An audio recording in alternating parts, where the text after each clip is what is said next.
बिस्मिल्लाहिर्रहमानिर्रहीम, अस्सलाम वालेकुम, गुड मॉर्निंग। 24/9 में खुश आमदीद। मैं हूँ आपके साथ सीमल हाशमी। अस्सलाम वालेकुम और मैं हूँ अबूजर मुअज़्ज़म। आप सबको गुड मॉर्निंग। सीमल आपको गुड मॉर्निंग। और जैसे जैसे दिन आगे बढ़ रहे हैं, तारीख आगे बढ़ रही है, मुझे तो लग रहा है कि धुंध भी आगे बढ़ती जा रही है, बढ़ती जा रही है। बहुत ज़्यादा थी आज और कम नहीं हो रही है। लेकिन ऐसे में सिंध और पंजाब में मैदानी इलाकों में और अंदरून साइड पर खासतौर पर ज़्यादा ये धुंध है।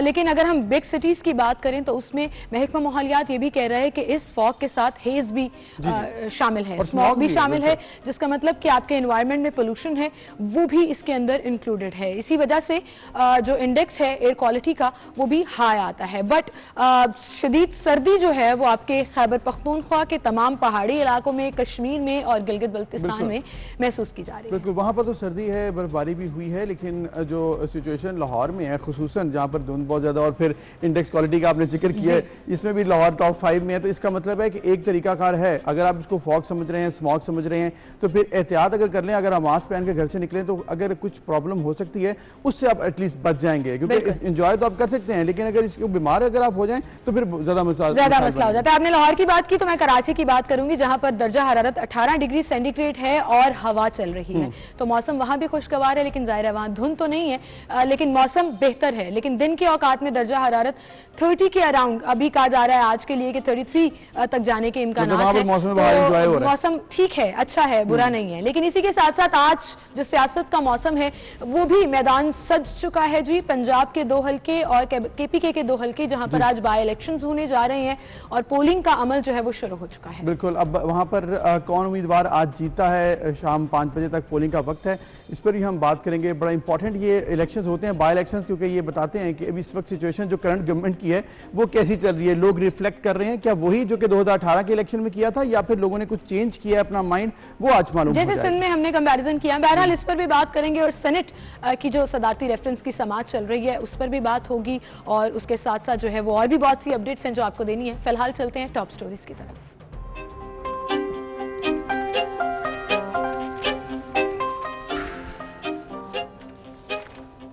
सेनेट इंतखाबात ओपन बैलेट से मुतालिक समात। अफसोस है पाकिस्तान पीपल्स पार्टी और नून लीग मिसाल जमहूरियत माहदे से फिर गई। मिसाल जमहूरियत में खुफिया बैलेट खत्म करने का माहदा था। चीफ जस्टिस के रिमार्क, समात आज फिर होगी।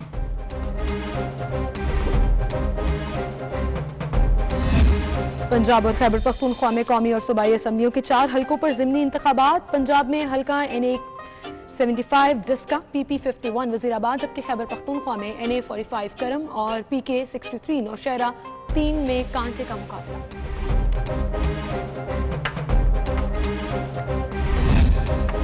लॉन्ग मार्च, PDM की 5 रुकनी कमेटी कायम। 26 मार्च को मुल्क भर से लॉन्ग मार्च शुरू होगा। मियां इफ्तिखार हुसैन ने कहा कि हुकूमत के खात्मे तक मार्च और धरना भी जारी रहेगा। PTI हुकूमत ने कर्ज लेने में तमाम रिकॉर्ड तोड़ दिए। सितंबर 2018 से दिसंबर 2020 तक बैरूनी जराए से 14 अरब 20 करोड़ डॉलर्स के नए कर्जे लिए गए। इस्लामाबाद हाईकोर्ट हमला केस, हमले में मुलव्वस 21 वकला को नोटिस जारी। केस पर मजीद समाअत 25 फरवरी को की जाएगी।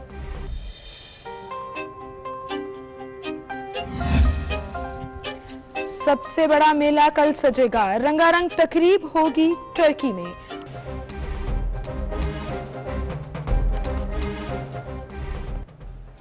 ये थी हमारी टॉप स्टोरीज और बाकायदा आगाज करेंगे आज के प्रोग्राम का। तो सबसे पहले बाई इलेक्शंस की बात कर लेते हैं। पंजाब के जो 2 हल्के हैं NA 75 और PP 51 वजीराबाद, वहां पर ये नून लीग की सीट थी जो कि खाली हुई और अब वहां पर बाई इलेक्शंस हो रहे हैं और इसी की इंतखाबी सरगर्मियों में मरीम नवाज ने बढ़ चढ़कर हिस्सा भी लिया, भरपूर हिस्सा लिया जी। और उधर खैबर पख्तूनख्वा में भी NA 45 करम और PK 63 नौशहरा में 3 में ज़िमनी इलेक्शन हो रहे हैं। और डस्का सियालकोट की NA 75 की नशिस्त पर नून लीग की सईदा नौशीन और PTI के अली असद मलिक में कांटे का मुकाबला मुतवक्की है। अच्छा, कांटे का मुकाबला मुझे लग रहा है पंजाब में खुसूसन होने वाला है, क्योंकि बहुत कम नंबर्स थे, चाहे वो नून लीग जीती या हारी। 2018 के इलेक्शन में PTI जीती या हारी, जिस जगह पर मुकाबला हुआ बड़ा जबरदस्त हुआ। अच्छा, जीत और हार का मुकाबला भी होता है, उसके साथ साथ वोट काउंट का मुकाबला भी होता है। जैसे हमने सिंध में देखा था कि सिंध के दोनों हल्कों में PTI को अपने 2018 के कंपैरिजन में बहुत कम वोट पड़े। अब ये देखना होगा कि यहाँ से कौन नशिस्त जीतता है और उसके बाद बाद वोट कंपैरिजन कितना रहता है। एग्जैक्टली। और जो खैबर पख्तूनख्वा के 2 हल्के हैं उनमें से एक नशिस्त JUI की थी और एक PK 63 जो नौशहरा वाली नशिस्त है वो PTI के मेंबर की थी, जिस पर अब मुकाबला हो रहा है और PDM का एक मुतफ़िका उम्मीदवार जो है वो वहां पर रिप्रेजेंट कर रहा है ऑपोजिशन को। देखते हैं कि कौन जीता है, लेकिन फिलहाल पोलिंग का अमल बहुत सुस्त रवि का शिकार है। धुंध भी है, मौसम की वजह से भी। एग्जैक्टली। और वीकडे है, ये मैं सिंध के इलेक्शंस में भी कह रही थी कि वीकडे है तो उसकी वजह से बड़ा चीजें जो है वो मैटर भी करती हैं कि लोगों का टर्न आउट कितना रहता है। लेकिन उसी के साथ साथ सेनेट इंतखाबात की भी बात करें तो ओपन बैलेट से मुतालिक समात कल भी हुई और ये सदारती रेफरेंस की समात मुसलसल चल रही है। बिल्कुल। और समात के दौरान जो रिमार्क्स दिए जाते हैं वो बड़े इंटरेस्टिंग रहे कल भी। और chief justice of Pakistan justice Gulzar Ahmed ने रिमार्क्स कल दिए कि अफसोस है कि पाकिस्तान पीपल्स पार्टी और नून लीग मिसाक जमहूरियत जब हुआ था मुआहिदा उससे फिर चुके हैं और रेफरेंस पर समात आज फिर होनी है। और मुआहिदा वोट के खुफिया तरीकाकार को ख़त्म करना था जब मिसाक जमहूरियत हुआ, लेकिन उस पर अभी तक अमल नहीं हो सका और ये बड़ी अफसोसनाक भी है और इस साथ कहते हैं अनलकी बात है कि पाकिस्तान में ये इंप्लीमेंट नहीं हो सका उस तरीके। बिल्कुल। और जब दोनों जमातें और तीनों जमातें जो भी बड़ी जमातें वो इस पर बात कर रही थी और जब एक्चुअल डिसीजन लेना था तो ऑपोजिशन ने वॉकआउट कर दिया। उन्होंने कहा कि ये बिल में तरमीम नहीं है, ये डिक्टेटरशिप की जा रही है, हमसे मुशावरत नहीं की गई कि क्या बात होगी क्या नहीं। अब अदालत ने क्या डिसीजन लेना है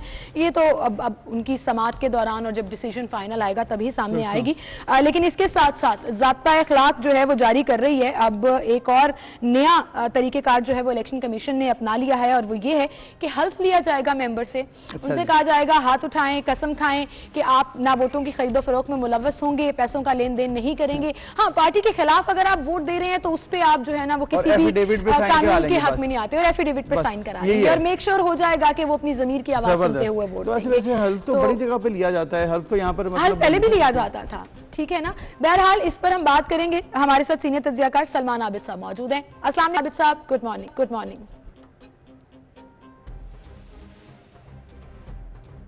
सलमान आबिद साहब, बहुत शुक्रिया वक्त देने के लिए। सेनेट इलेक्शंस पर भी हमने बात करनी है, लेकिन जो आज इलेक्शन होने जा रहे हैं 4 ज़िमनी इलेक्शंस, नून लीग, JUI और फिर PTI का मुकाबला है। KP में ऑब्वियसली PTI और JUI है, पंजाब में नून लीग और PTI है। क्या देख रहे हैं आप, ज़िमनी इलेक्शन कितने इंपॉर्टेंट हैं इस वक्त? देखिए, एक अमूमी तौर पर तो जो बाई इलेक्शन होते हैं वो वही जमातें जीतती हैं जो हुकूमत में होती हैं या जिनकी पहले से ये नशिस्तें होती हैं। आमतौर पे तो हमने यही देखा है। इसलिए ज़िमनी इंतखाबात के जो नताइज है उसको एक नेशनल कॉन्टेक्स्ट में देखने की जरूरत नहीं होती है। ठीक है। लेकिन अब देखना ये है, जैसे पंजाब का इलेक्शन है NA 75 का, ये PMLN के कैंडिडेट पे छोड़ी हुई नशिस्त है। अब यहाँ हुकूमती उम्मीदवार जो है वो कितना एज कामयाब हुकूमत का और मुस्लिम लीग दे भी पाते हैं या नहीं दे पा सकते, ये एक सवाल इंपॉर्टेंट है। इसी तरीके से जो जो जमातों ने ये नशिस्तें छोड़ी हैं वो ये चाहेंगे कि वो ये नशिस्तें दोबारा जीत कर आ जाए। तो मुझे कोई बहुत बड़े अपसेट नहीं लग रहे हैं। जनरली मेरा ख्याल ये है कि पास सीटें थी पहले से, वही वो सीटें जीतेंगे। अलबत्ता कहीं 1-2 सीटों पर अपसेट अगर होता है तो वो हुकूमती एज होगा जो उम्मीदवारों को हासिल होगा। इसमें और इससे ज्यादा कोई बड़ी रिफ्लेक्शन मुझे नजर नहीं आती। ये जो हमारे यहाँ एक ट्रेंड होता है कि हम ज़िमनी इलेक्शन के नताइज को देख के एक नेशनल पॉलिटिक्स को डिजाइन करने की कोशिश करते हैं या उसको इवैल्यूएट करने की कोशिश करते हैं, मुझे उसकी कोई पॉसिबिलिटीज नजर नहीं आती कि बाय इलेक्शन को बेस करके हम एक नेशनल पॉलिटिकल सिनेरियो खींचने की कोशिश करें। अलबत्ता इसमें एक रिफ्लेक्शन आ जाता है कि हुकूमती अफराद जो है वो कहां खड़े हैं, अपोजिशन कहां खड़ी है, वो कितना उनको मात देने में कामयाब होते हैं। ये कुछ बातें होती जरूर है, लेकिन ज़िमनी इलेक्शन को बेस करके मैं कम से कम नेशनल पॉलिटिक्स का सीन जो है उसको डेवलप करने का हामी नहीं। बिल्कुल ठीक। लेकिन सलमान आबिद साहब, जो आप ये कहना चाह रहे हैं कि बाय इलेक्शन को जो मिड टर्म इलेक्शन से तशबीह दे देते हैं वो नहीं करना चाहिए, ओवरऑल कारकर्दगी हुकूमत की या ऑपोजिशन की इस पर नहीं देखनी चाहिए। लेकिन वोट कंपैरिजन तो काउंट करता है ना। अभी रिसेंटली जो सिंध में हुआ, दोनों हलकों में एक जगह 6,500 एक जगह 4,500 वोट सिर्फ पड़े PTI को। ये तो एक तशवीश की बात थी जो 2018 में इससे 3, 4, 5 गुना पड़े थे।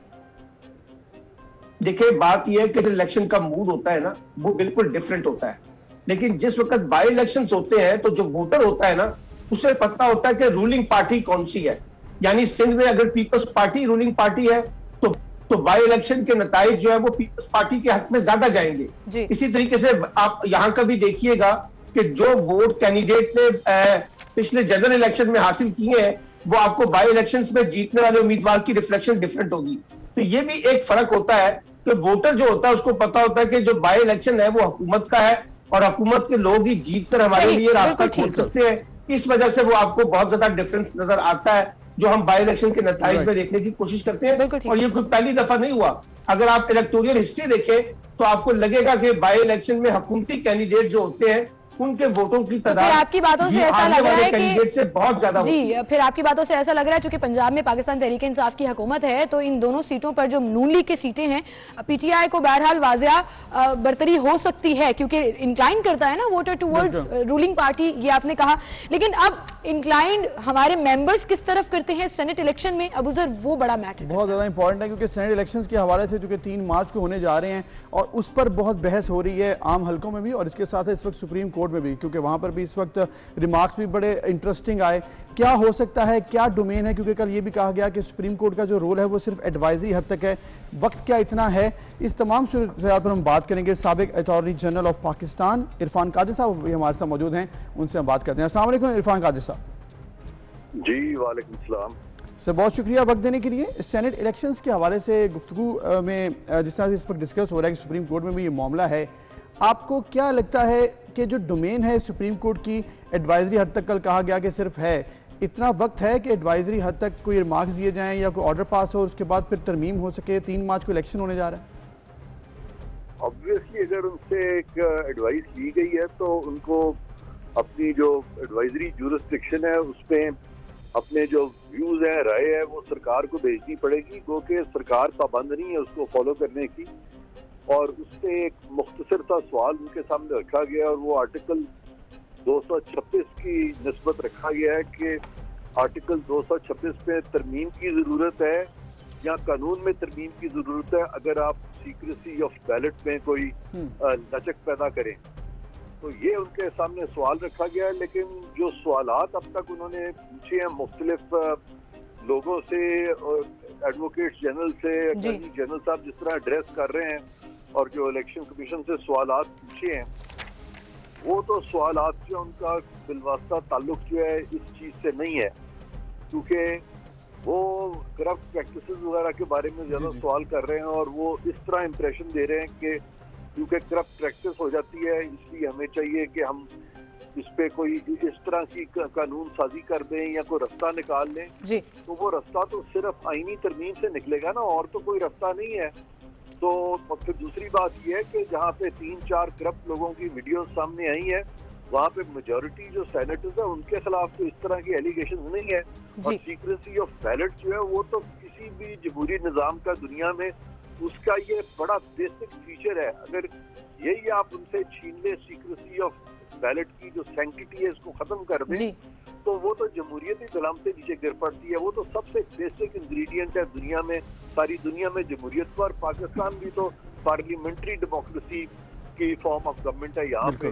तो बहुत सारे सवाल जो है वो जो इस जो रेफरेंस है उससे बाहर किए जा रहे हैं। उसके बावजूद इलेक्शन कमीशन का मौक़िफ़ बिल्कुल दुरुस्त है कि हम जब तक आइन में तरमीम होनी चाहिए तो फिर ही हो सकता है। लेकिन इरफान कादिर साहब, इलेक्शन कमीशन का जब हम जिक्र करते हैं तो उसके इख्तियारात के बारे में जब बात होती है तो उसकी भी एक बड़ी बुक मौजूद है, सफात नहीं है, बाकायदा बुक है जो उसके पास इख्तियारात हैं। आप देख लीजिए 2018 की जो वीडियो स्कैंडल सामने आया, इलेक्शन कमीशन ने उसके ऊपर अभी तक कुछ नहीं किया। फिर अदालत ने तो वाज़ेह तौर पर यह कह दिया कि अगर हॉर्स ट्रेडिंग हुई, खरीदो फरोख्त हुई और उसी तनासुब से नुमाइंदगी ना आई सेनेट में तो इलेक्शन कमीशन जिम्मेदार होगा।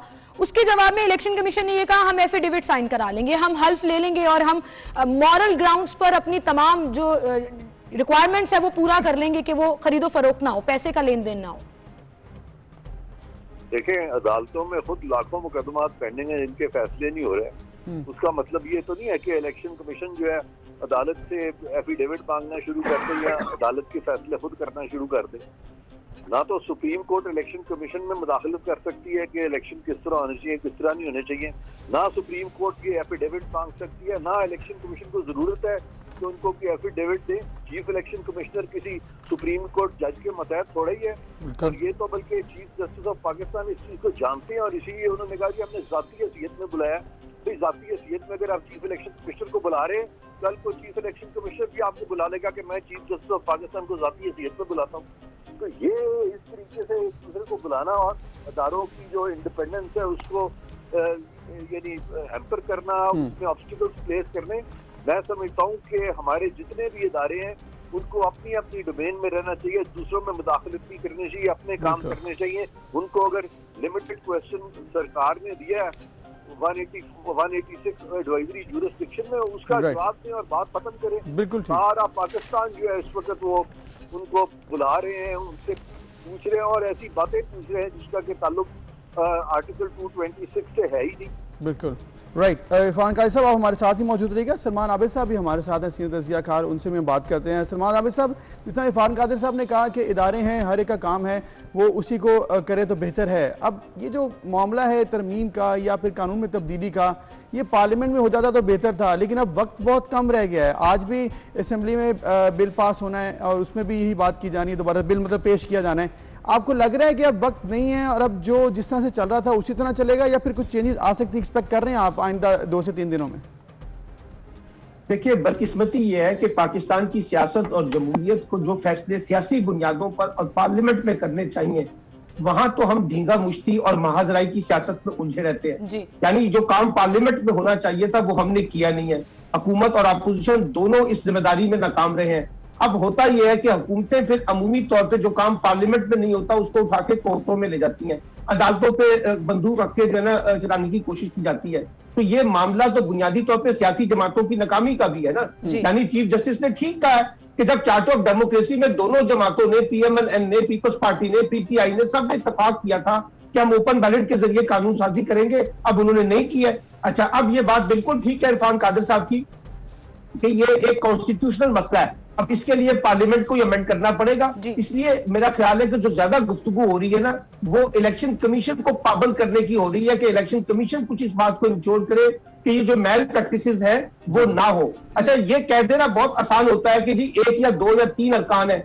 भाई बात यह है कि जब दुनिया की पार्लियामानी डेमोक्रेसी में 1, 2, 3, 4 अरकान भी ये काम करेंगे तो वो पूरी पार्लियामेंट के ऊपर धब्बा लगता है, पूरी डेमोक्रेसी के ऊपर धब्बा लगता है। अब सवाल ये है कि इलेक्शन कमीशन ने उस पर आज तक कार्रवाई क्यों नहीं की। अब मैं आपसे सिर्फ एक सवाल पूछता हूं ना, ये जो वीडियो स्कैंडल आया है, इस वीडियो स्कैंडल पे इलेक्शन कमीशन ने क्या नोटिस लिया? इलेक्शन एक्ट 2017 मौजूद है ना, और उस पर शिक नंबर 167, 168, 169, 171 जिसके तहत इलेक्शन कमीशन कार्रवाई कर सकता है। लेकिन इलेक्शन कमीशन भी खामोश बैठा हुआ है। और ये मामला सिर्फ पिछले इसका सेनेट के इलेक्शन का तो नहीं है। अगर आप 2002 से सेनेट के इंतखाबात को उठा के देखें तो हर सेनेट के इंतखाब में यही हमें मैल प्रैक्टिसेस नजर आती है।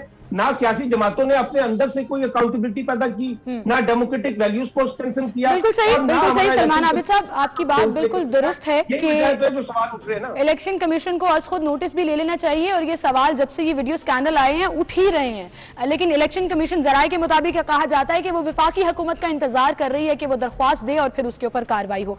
इरफान कादिर साहब, आपने जिक्र किया कि अदालतों को अपनी खुद मुख्तारी के ऊपर रहना पड़ेगा और उनको उनकी डोमेन में रहकर काम करना पड़ेगा, इंटरफेरेंस नहीं होनी चाहिए। लेकिन ऐसा लग रहा है कि ये जो अदालत में समाज चल रही है, गवर्नमेंट जो है जो मेक श्योर करती है कि अदालतों की खुद मुख्तारी इंटैक्ट रहे, वो भी उसमें इन्वॉल्व है। आपको याद होगा एक सदारती ऑर्डिनेंस जारी किया गया जो मशरूत हो गया अदालती फैसले के साथ कि जो भी अदालत का फैसला होगा उसके अकॉर्डिंगली एक्ट किया जाएगा।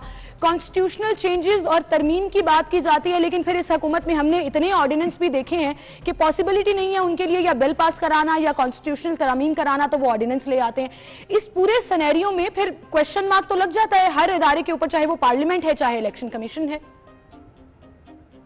आप बिल्कुल सही कह रही हैं कि ये सारा कुछ जो है वो यानी अजीबोगरीब तरीके से हो रहा है कि सुप्रीम कोर्ट तो ओथ चाहती है कि हम कानून की पासदारी करेंगे, लेकिन यहाँ पे हुकूमत एक ऐसा कानून लाई है जो कि इन अ वे ताबे हो गया सुप्रीम कोर्ट के फैसले से। जी। और सुप्रीम कोर्ट का फैसला क्या होना चाहिए वो भी उन्होंने लिख दिया है कि सुप्रीम कोर्ट का फैसला इस तरह का होगा तो फिर इलेक्शन कमीशन इस तरह करेगी। तो ये सारी चीजें जो है वो कानून से हट के कोशिश ये की जा रही है कि जो नॉर्मल चैनल्स हैं कानून के उनको छोड़ के तो कोई ऐसा रास्ता इख्तियार किया जाए कि इनडायरेक्टली आइन में तरमीम के मुतरादिफ कोई चीज कर दी जाए जो कि ऑब्वियसली नहीं हो सकती। अब मैं सिर्फ थोड़ी सी वजाहत और कर दूं जी।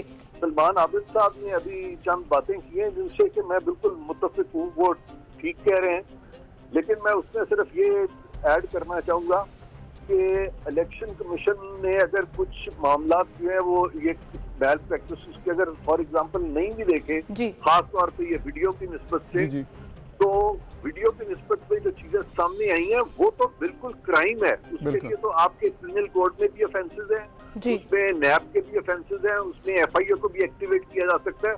हुकूमती इदारे जो है उनके नाक के सामने ये सारी चीजें वो भी खामोश तमाशाई बने हुए हैं।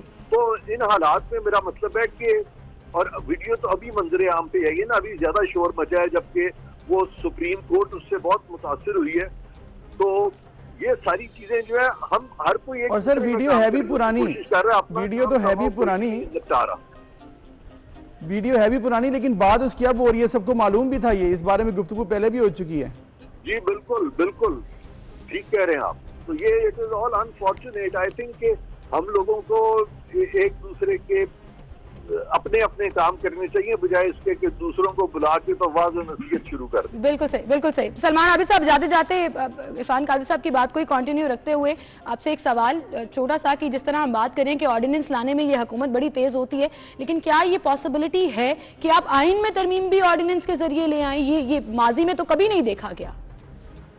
देखिए, अब मुझे लगता यह है कि अब सेनेट के इंतखाबात क्योंकि 3 मार्च हुए ना, तो अब तो मुझे नहीं लगता कि पार्लियामेंट के जरिए कोई लेजिस्लेशन हो सकेगी। और ये जो सुप्रीम कोर्ट का फैसला है, मुझे नहीं लगता कि ये इस तरह से ओपन फैसला होगा कि हम ओपन बैलेट के ऊपर वोट करने का इख्तियार देते हैं हुकूमत को। तो मुझे लगता है कि एक जो बीच की जो राह है ना, वो वही आएगी जो बात अभी इरफान कादर साहब ने ठीक कहा है। एक एडवाइजरी रोल होगा कि वो एक इलेक्शन कमीशन के कॉन्टेक्स्ट में कुछ कोड ऑफ कंडक्ट के हवाले से कुछ बातचीत निकल आए कि हुकूमत और इलेक्शन कमीशन इन मामला को इंश्योर करें। इससे ज्यादा मुझे नहीं लग रहा। अब सेनेट के इलेक्शन के बाद अगर हुकूमत वाकई सीरियस है और मुस्तकबिल में भी चाहती है कि ओपन बैलेट के जरिए वोट हो, तो वो अपोजिशन के साथ उसको मशावरत का हिस्सा बनाए, उसको इत्तेमाद में ले, फिर एक पूरा पैकेज जो अपोजिशन कह रही है वो लेके आए, उसमें फिर ये ओपन बैलेट की बात आ जाए तो बात आगे बढ़ेगी। लेकिन अगर कोई समझ रहा है कि सेनेट के इंतखाबात से पहले अब कुछ बहुत कुछ हो सकेगा, वो नहीं आ रहा। और सुप्रीम कोर्ट असल में मामला जो है वो हुकूमत को देना चाहती है कि हुकूमत ये फैसला करे इलेक्शन कमीशन के साथ, और हुकूमत ये फैसला अपने तौर पर नहीं कर सकती, उसके लिए पार्लियामेंट के साथ होना मुतफिका तौर पर बड़ा जरूरी है। तो मामला अभी कुछ क्लियर अभी नजर नहीं आ रहा कि ओपन बैलेट हो पाएगा या नहीं। बहुत शुक्रिया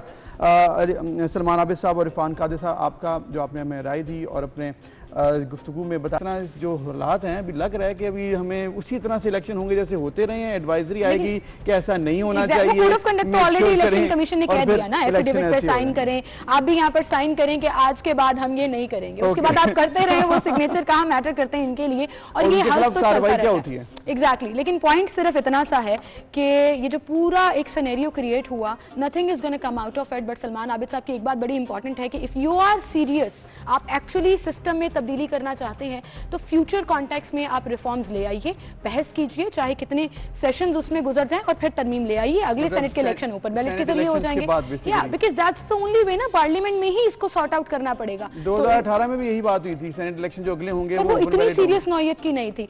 एनीवेज जी, हम एक छोटी सी ब्रेक की तरफ चल रहे हैं। ये बहस हमारी कंटिन्यू रहेगी और हर हल्के में कंटिन्यू रहेगी अनटिल अनलेस जब सुप्रीम कोर्ट का डिसीजन नहीं आ जाता और इलेक्शन भी हो जाएंगे, तब भी ये बात होती रहेगी। हमें एक ब्रेक लेनी है, फिर हाजिर होंगे।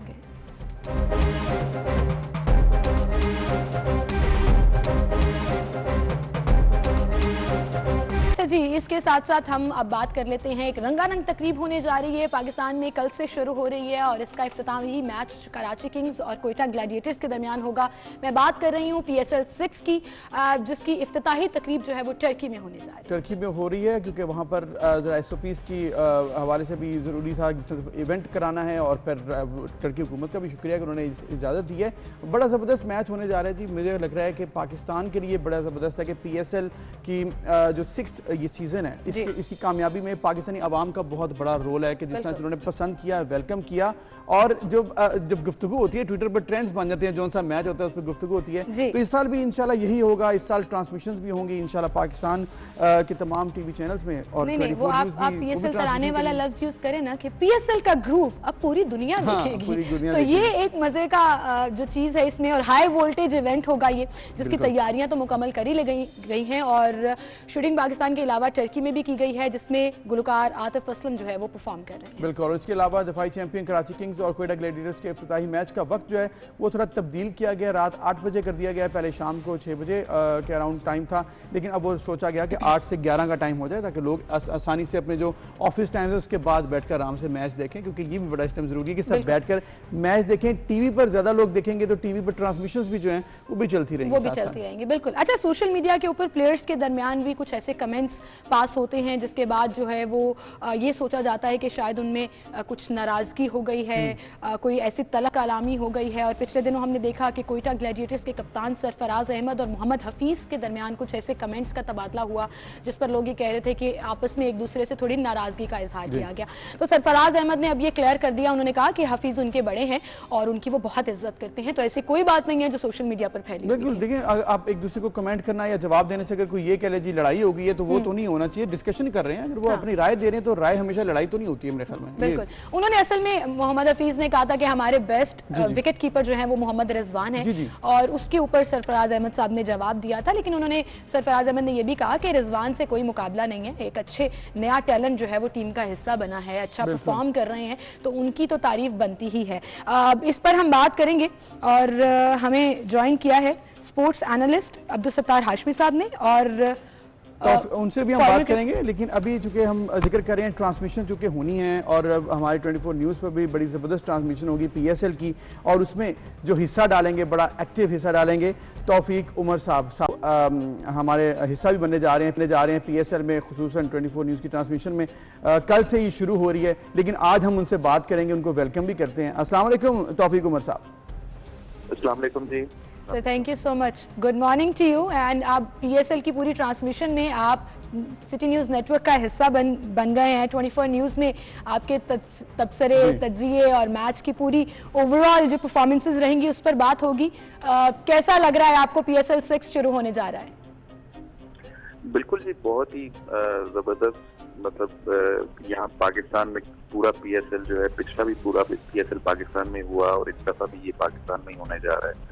और ये जो पाकिस्तान के लोग हैं जो क्रिकेट से बहुत प्यार करते हैं, जो बहुत पसंद करते हैं, और आई थिंक एनडीएमए ने अपनी इजाज़त भी दे दी है कि लोग स्टेडियम्स में जाके कुछ परसेंटेज उन्होंने डिसाइड करके जी वहाँ पे आप जाके मैचेस भी देख सकते हैं। तो आई थिंक ये बहुत थ्रिलिंग और बहुत कम्पिटिटिव क्रिकेट जो है वो देखने को मिलेगी। बिल्कुल ज़बरदस्त बात है आपकी कि बड़ी कम्पिटिटिव क्रिकेट देखने को मिलेगी। तो तौफीक उमर साहब, जिस तरह से हमने देखा है पिछले 5 सीजन्स में इस्लामाबाद यूनाइटेड ने पहले बड़ा अच्छा खेला, क्वेटा ग्लैडिएटर्स ने भी खेला बड़ा अच्छा, पेशावर ज़ल्मी, और अब लास्ट सीजन में तो लाहौर कलंदर्स ने जो है वो सबकी परेशानी दूर कर दी कि आखिर क्या वजह है लाहौर कलंदर परफॉर्म क्यों नहीं कर रहा। इस दफ़ा वो क्या लग रहा है, कौन बेहतर परफॉर्म कर सकता है, किसकी टीम में जो पूल है बड़ा ज़बरदस्त है? अगर यूँ देखा जाए तो कौन सी टीम आपको ज़्यादा फेवरेट नज़र आ रही है, टॉप 2 अगर आपको नज़र आए तो? देखें, इसमें बहुत जितनी भी टीम्स हैं, इन्होंने इस दफ़ा जो है बहुत सोच समझ के जो है अपने प्लेयर्स चुने हैं, और बहुत ही बैलेंस टीम्स हैं सब। मैं समझता हूँ बहुत, मतलब हर टीम में आप अगर आप उठा के देखें तो उसमें आपको 2 से 3 प्लेयर ऐसे मिलेंगे जो कि मैच विनर्स हैं। आई थिंक कि सारी टीम्स बहुत बैलेंस हैं, लेकिन क्योंकि कराची किंग्स तो मैं कहूँगा क्योंकि वो भी लास्ट टाइम की चैंपियन भी है, और उनका एक कम्बिनेशन जो है, उन्होंने अपनी टीम में इतनी चेंजिंग्स नहीं, तो उनका एक कम्बिनेशन बना हुआ है। तो आई थिंक कि कराची किंग्स का मैं समझता हूँ कि वो बेहतर कम्बिनेशन के साथ इस टूर्नामेंट में जाएगी। और उसके साथ साथ मैं समझता हूँ कि क्वेटा ग्लैडिएटर की जो है वो भी मोर एंड लेस वही प्लेयर्स हैं जो लास्ट उन्होंने भी ज्यादा चेंजिंग्स नहीं की हैं। तो आई थिंक कि ये 2 टीम्स मैं समझता हूँ कि काफी बैलेंस हैं, लेकिन बाकी टीम्स भी, अब ये डिपेंड करता है। शॉर्टन वर्जन क्रिकेट में हमेशा जो है वो आप जितनी जल्दी एज अ टीम आप चल हो जाते हैं, और जितना एज अ टीम आप जितनी जल्दी अच्छा परफॉर्म करना शुरू कर देते हैं, तो आई थिंक ये 2 टीम के लिए बहुत बेहतर होता है। जी जी, तौफीक उमर साहब, आपने कहा कि बड़ी बैलेंस टीम सिलेक्शन की है, लेकिन हमने पिछले दफ़ा के पीएसएल से अगर कंपैरिजन किया तो मुल्तान सुल्तान्स और लाहौर जो है वो बड़ा उभर कर सामने आए थे। लाहौर कलंदर्स ने बड़ा ज़बरदस्त परफॉर्म किया, एक्सपेक्टेड नहीं था। मुल्तान सुल्तान तो ऐसा लग रहा था कि बस ट्रॉफी ले ही जाएंगे, एंड पर आकर उनका हार्ड लक हुआ। सो मोहम्मद रिजवान लकी साबित होंगे मुल्तान सुल्तान्स के लिए या नहीं, क्योंकि फॉर्म में भी हैं वो और कॉन्फिडेंस भी उनमें भरा हुआ है। अभी जो उनकी रीसेंट परफॉर्मेंसेज रही उस पर उनकी बड़ी तारीफ भी हुई। बिल्कुल जी, मैं समझता हूँ कि मुल्तान सुल्तान का एक बहुत ही वाइज डिसीजन है कि उन्होंने अभी इनको मोहम्मद रिजवान को जो कप्तान बनाया है, क्योंकि सबसे बड़ी चीज है कि वो भी इनफॉर्म बैट्समैन है और उन्होंने वो पाकिस्तान टीम के वाइस कैप्टन भी हैं और उन्होंने बहुत ही अच्छी तरह, मतलब देखें साउथ अफ्रीकन सीरीज जो है वो सिंगल हैंडेडली वो मैचेस जितवा गए हैं। बिल्कुल, ये बहुत ही एक जबरदस्त उनका डिसीजन था जो रिजवान को उन्होंने कैप्टन बनाया और आई होप कि वो एज ए कैप्टन जो है वो मुल्तान सुल्तान के लिए भी लकी साबित होंगे और अच्छा परफॉर्म करेंगे। बिल्कुल ठीक, ज़बरदस्ती। तौफीक उमर साहब, आपको वेलकम 24 न्यूज़ में, और कल से आप भरपूर ज़बरदस्त ट्रांसमिशन करने जा रहे हैं यहाँ पर, तो आपको गुड लक। बहुत शुक्रिया आपका, आपने तज़किया दिया अपनी टीम के हवाले से कि कौन सी टीम अच्छी है, आपका शुक्रिया। बिल्कुल, और इसी के साथ हम स्पोर्ट्स एनालिस्ट को ज्वाइन करेंगे। अब्दुल सत्तार हाशमी साहब हमारे साथ मौजूद हैं। अस्सलाम वालेकुम हाशमी साहब, a very good morning to you. वालेकुम सलाम and very good morning. Thank you जी। हाशमी साहब, पीएसएल आने वाला है जी, कल से शुरू है, इंतज़ार की घड़ियां जिसे कहते हैं ना वो ख़त्म हो गई। आप कैसे देखते हैं पीएसएल को? अब तो तमाशाइयों के लिए भी एक है इसमें बड़ा ज़बरदस्त चांस कि वो भी चले जाएं, तो बताइएगा आपको पीएसएल जो 6 है वो कैसा लग रहा है आइंदा आने वाले दिनों में? देखिए जी, ये बड़ी जबरदस्त बात है, खुशाइन बात है और खुशी की बात है कि पीएसएल पहली दफा पूरी मुकम्मल तौर पर पाकिस्तान में खेला जा रहा है। अगरचे इस दफा उन्होंने 2 शहरों को रखा है, कराची और लाहौर को, और उसकी वजह कोरोना है, और अगर अगले साल इंशाल्लाह ताला ये और शहरों में फैलेगा तो ये पाकिस्तान की जो सुपर लीग है ये दुनिया की बेहतरीन लीग में शुमार होगी। और अगर यहाँ पर तमाशाइयों की पूरी तरह से इजाज़त मिल जाती है, इस दफ़ा तो नहीं पूरी मिली, तो यहाँ के भरे हुए स्टेडियम जो है ना वो क्रिकेट के इस खेल को बहुत ही महसूस करेंगे लोग और बहुत मजा आएगा और बहुत ही शानदार रहेगा ये तजुर्बा। बिल्कुल सही हाशमी साहब, आपने कहा कि बड़ा शानदार तजुर्बा रहेगा, लेकिन कोविड की वजह से इस दफा स्टेडियम्स उस तरह से आबाद नहीं हो सके, लेकिन 20% ऑडियंस को और शायकीन को बुलाना भी एक बड़ा टास्क है जिसको ये अचीव करेंगे। अब ये कहिएगा, पीएसएल 6 माशाल्लाह मैं क्रिकेट की दुनिया में एक बड़ा ब्रांड बन गया है पीएसएल, और हमारी नेबर कंट्री जो है, जो किसी भी बात से हमारी खुश नहीं होती और हमेशा हसद और जेलसी नजर आती है, उन्होंने बड़ा अपोज भी किया था इस लीग को। आपको याद होगा जब ये शुरू होने जा रही थी। अभी तक पीएसएल 6 शुरू होने जा रहा है, कोई स्कैंडल सामने नहीं आया, स्कैंडल से पाक है, बड़ी स्मूथली ये चल रही है। किस तरह हम इंटरनेशनल स्टेडियम से वापस अपने स्टेडियम्स में ये लीग लेकर आए, इसका क्रेडिट तो डेफिनेटली नजम सेठी साहब को जाता है। लेकिन क्या आप समझते हैं कि ये इंडिया की लीग या बाकी लीग्स जो चल रही हैं उसके लेवल की लीग है और हो जाएगी इंशाल्लाह आगे आने वाले दिनों में भी? देखिए, भारत के लिए जो है ना वो हमेशा ही वो ताकत का शिकार रहा है और वो इसी का करता है, इजरा करता है, बताता है लोगों को। तो खुद उनकी आईपीएल जो है वो देखें करप्शन का गढ़ है, वहाँ पर इतने ज्यादा स्कैंडल निकलते हैं जिसका कोई हिसाब नहीं। कई प्लेयर्स को उन्होंने पकड़ा, हर सीजन में तकरीबन कोई ना कोई स्कैंडल सामने आता है। हमारे यहाँ अल्हम्दुलिल्लाह ये बड़ा शफाफ टूर्नामेंट है और इसके हवाले से इसको बड़ी यानी इसकी क्रेडिबिलिटी बहुत जबरदस्त है, पूरी दुनिया इसको मानती है। हमारे यहाँ सिर्फ जो इशू खड़ा हुआ था ना वो ये था कि कुछ बुकियों ने खिलाड़ियों के साथ राब्ते किए थे और जिन खिलाड़ियों ने इन राब्तों का जिक्र क्रिकेट बोर्ड से नहीं किया उनको भी सजाएं दी गई। उसमें शब्बीर खान का नाम है, वो सजा भुगत के दोबारा वापस आए हैं। तो ये बड़ी जबरदस्त बात है कि हमारी ईमानदारी और हमारी शफाफियत जो है इस टूर्नामेंट को और ज्यादा मुमताज बना रही है। बेशक, इसमें कोई शक नहीं है। तो हाशमी साहब के टूर्नामेंट तो बड़े अच्छे तरीके से ऑर्गेनाइज हो रहा है। अब जिसमें जो टीम्स हैं अगर उसका हम जिक्र कर लें, आपको क्या लग रहा है? लाहौर के अंदर से लास्ट सीजन में तो बड़ा जबरदस्त परफॉर्म किया और साथ मुल्तान सुल्तान ने, इस सीजन में आपको कौन नजर आ रहा है कि जो कि आपको नजर आ रहा है कि टॉप पे जाएगा? तो कबल वक्त होगा, अभी तो घोड़े तैयार खड़े हैं और जब वो सर पर दौड़ेंगे तो शुरू में पता चलेगा कि कौन कितनी उड़ान भरता है और कौन कितनी तेज भागता है। वैसे तो जैसे तौफीक साहब ने भी बताया कि सारी टीमें बैलेंस ही हैं, तो इस पे अभी तो कुछ कहना कबल वक्त होगा। लेकिन मेरी जो कैलकुलेशन है उसमें कराची किंग्स जो है ना, मैं उसको ज्यादा प्रेफरेंस दे रहा हूँ कि इसकी टीम ज्यादा बैलेंस है। और बाकी टीमों की निस्बत वो कुछ थोड़ा सा उसको एडवांटेज हासिल है। बिल्कुल, उसको एक एडवांटेज तो एतमाद के हवाले से भी हासिल है कि प्रेशर उनका कम होगा। डिफेंडिंग चैंपियन है, लास्ट टाइम वो जीत भी गए थे। बहुत शुक्रिया हाशमी साहब, आप हमारे साथ मौजूद थे। तो 2 वोट्स हो गए जी कराची किंग्स के लिए। अब्दुल सत्तार हाशमी साहब भी ये कह रहे थे, तौफीक उमर साहब भी यही कह रहे थे। कल अली यूनुस साहब से जब हमारी बात हुई तो उन्होंने कोयटा ग्लैडिएटर को कहा, तो ये बात आपकी बिल्कुल ठीक है हाशमी साहब। तो 2 हो गए कोयटा के। अच्छा, आप स्पोर्ट्स एनालिस्ट बन गए हैं, ओके चलिए बन जाइए, I give you that credit. But the point is, एक बात उनकी बिल्कुल ठीक है, ये घोड़े जब मैदान में आएंगे तभी पता लगेगा कि किस करवट बैठते हैं ऊंट। घोड़ों को मैंने ऊंट बना दिया है। घोड़े चलें, कोई बात नहीं।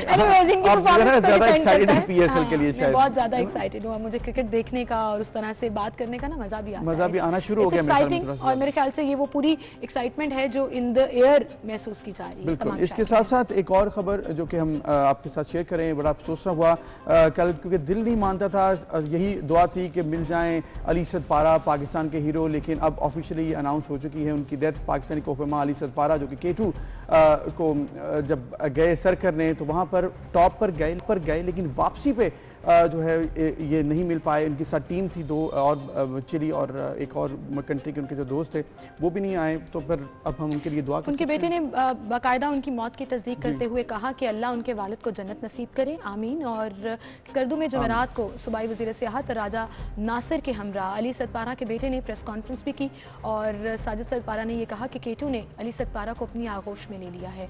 और आप देखिए कि किस कदर दुखी दिल से उन्होंने ये बात कही होगी। फिर अपने ऑफिशियल अकाउंट ट्विटर के ऊपर भी उन्होंने ये अनाउंसमेंट की कि अल्लाह मेरे ख़ानदान को ये सदमा बर्दाश्त करने की तौफीक दे। K2 पर मौसमी हालात को मद्देनज़र रखते हुए हुकूमत, पाक फ़ौज और लवाहिकीन इस नतीजे पर पहुँचे हैं कि लापता कोहपेमा अब इस दुनिया में नहीं रहे, क्योंकि जिस हाइट पर तलाश की जा रही थी वहाँ ऑक्सीजन लेवल कम हो जाता है, सर्वाइवल बहुत मुश्किल हो जाता है। और आज इतने दिन गुजरने के बाद 5 फरवरी से आज 19 फरवरी हो चुकी, सर्वाइवल कैलकुलेशंस के मुताबिक पॉसिबल नहीं था। और इसी हवाले से गुफ्तगू की गई है। और जो इसमें इंपॉर्टेंट चीज़ है जो कि यहाँ पर जिक्र करना चाहूँगा मैं, सूबाई वज़ीर ने यह भी बताया कि मोहम्मद अली सदपारा को सिविल एजाज़ात से भी नवाजा जाएगा, जो कि बड़ी अच्छी चीज़ है। फिर उनको ये भी उन्होंने बताया कि वफाकी हुकूमत को स्कर्दू एयरपोर्ट को मोहम्मद अली सदपारा के नाम से मनसूब करने के लिए भी कहा गया है। और फिर एक और इम्पॉर्टेंट बात कि कोहपेमाई के लिए स्कूल कायम किया जाएगा मोहम्मद अली सदपारा के नाम पर।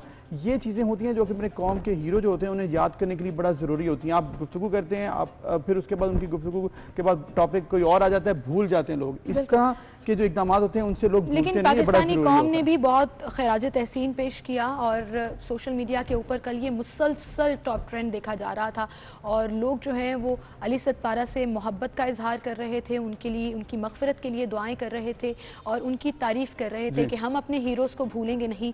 और मेरे और अबूज़र की तरफ से भी 24/9 की टीम की तरफ से भी उनको सलाम है कि वो अब हम में नहीं रहे, लेकिन अल्लाह ताला उनको अपने अमान में रखे और उनकी मग़फ़िरत करे। आमीन जी। और हम उनको हमेशा याद करते रहेंगे। और ये जो इक़दाम भी फॉलो अप लेना ज़रूरी है कि क्या किया गया है। और फिर ये भी हमने देखना है कि आप एज ए पाकिस्तानी क्या रोल अदा करते हैं, क्योंकि जो स्कूल बनाना था मोहम्मद सदपारा के नाम पर, जिसमें इब्राहिम लड़के भी जिक्र किया, इस पर भी काम किया जाना चाहिए। उनको याद करते रहना चाहिए क्योंकि ये चीज़ बड़ी ज़रूरी होती है। अपने कौम के हीरो जो होते हैं उन्हें कभी भूलना नहीं चाहिए। बिल्कुल। इसी के साथ एक ब्रेक लेते हैं, फिर हाजिर होंगे।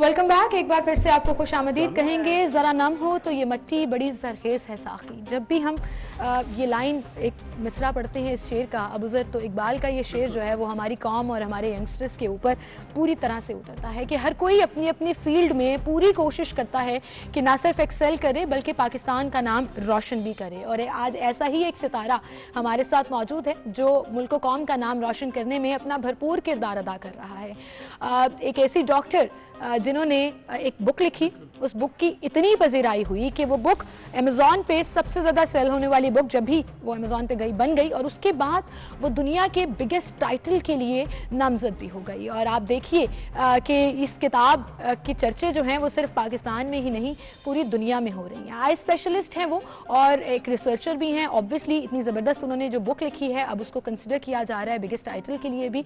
तो डॉक्टर ज़ुबैदा सेरिंग हमारे साथ मौजूद हैं, उन्हें हम खुश आमदीद कहेंगे। अस्सलाम वालेकुम डॉक्टर साहिबा। अस्सलाम वालेकुम। Walaikum salam. Thank you very much for inviting me in the Thank you show. so much, Dr. And thank you very much for your kind words. Congratulations first of all, आपका काम ना सिर्फ पाकिस्तान में तारीफ की जा रही है बल्कि दुनिया भर में अब उसके चर्चे भी हो रहे हैं और आप बिगेस्ट टाइटल के लिए वो बुक नॉमिनेट भी हो गई. How does that make you feel? Thank you so much, बहुत बहुत शुक्रिया आपका कॉन्ग्रेचुलेशंस के लिए.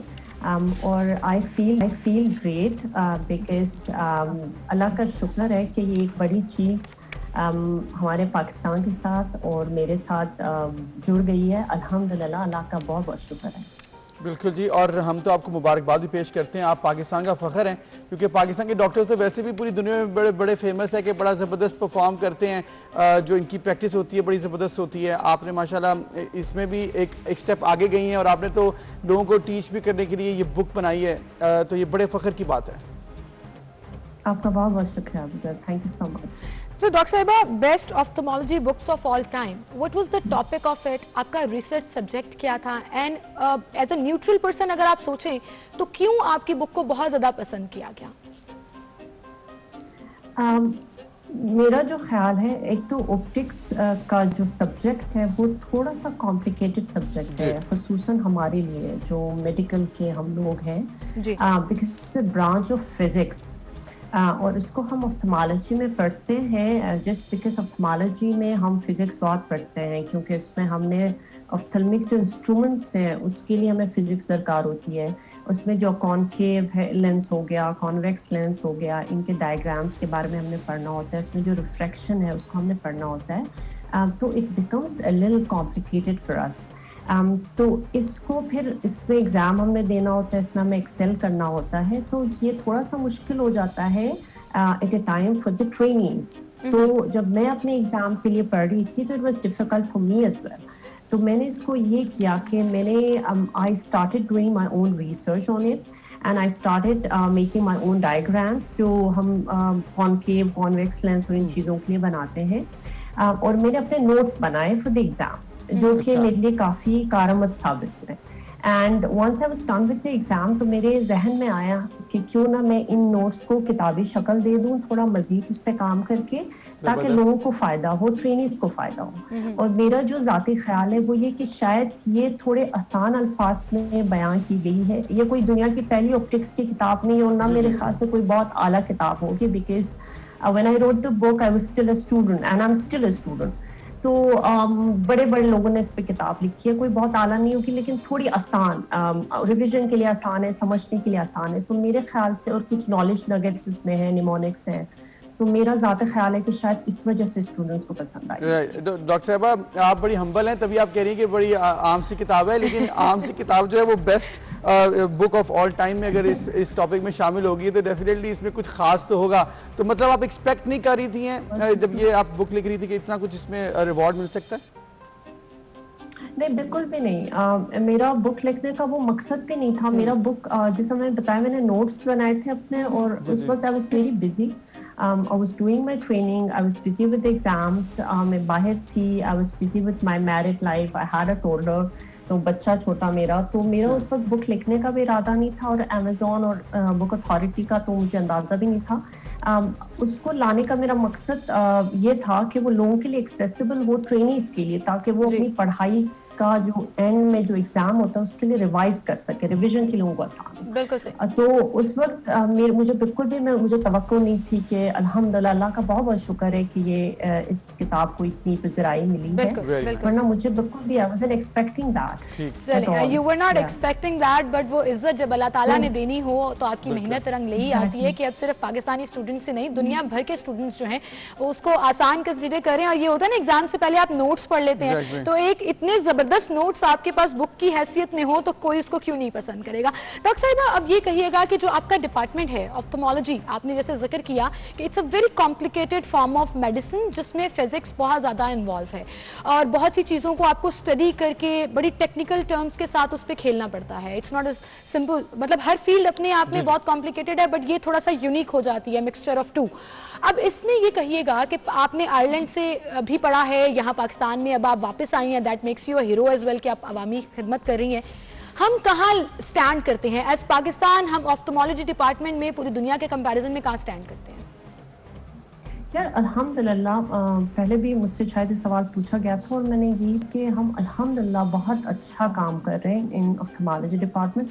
हम बल्कि सेहत के शोबे में जिस शोबे का भी जिक्र करूं, हम बहुत अल्हम्दुलिल्लाह अच्छा काम कर रहे हैं। क्योंकि मैं अगर दोनों मुल्कों को कंपेयर करूं, अपने पाकिस्तान को अगर मैं आयरलैंड के साथ कंपेयर करूं, तो हम वही सारा काम कर रहे हैं जो वहाँ पे होता है। वहाँ पे कोई नई चीज नहीं हो रही। We are doing the same lasers, we are doing the same surgeries, we are using the same diagnostic machines.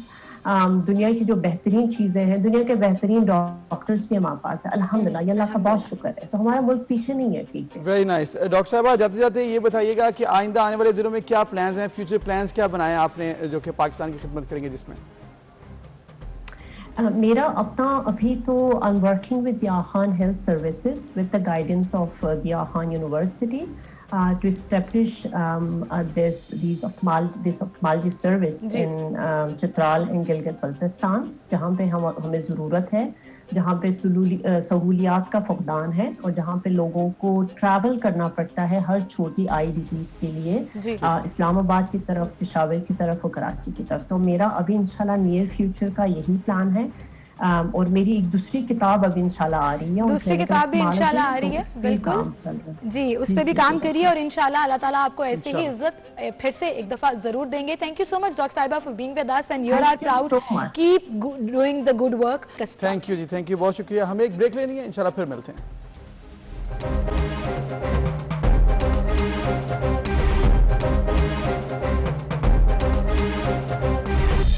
Welcome back जी। और जिस तरह से हम ओवरऑल अगर डिस्कशन करते हैं पॉलिटिक्स की एक साइड पे, लेकिन अगर एक और चीज़ बड़ी इंपॉर्टेंट है पाकिस्तान के लिए, वो है इकोनॉमी पाकिस्तान की। पाकिस्तानी इकोनॉमी में जहाँ पर इंपोर्ट और एक्सपोर्ट का बड़ा हाथ है, वहीं पर एक और चीज़ जो कि पाकिस्तान में बैकबोन का जो रोल अदा कर रही है, वो है रेमिटेंसेज। जो फॉरेन रेमिटेंसेज पाकिस्तान में आती हैं और वो गुज़िश्ता 2 साल से बड़ी ज़बरदस्त तरीके से मुतवातिर तरीके से बढ़ रही हैं, जो कि एक पॉजिटिव चीज़ है। और इसमें मुसलसल जो इजाफा हो रहा है, अब 8वें महीने 2 अरब अमरीकी डॉलर से जायद है ये रेमिटेंसेज। और स्टेट बैंक ने ये रिपोर्ट जारी की है कि जनवरी 2021 में तरसलात ज़र 2.3 अरब डॉलर हुई।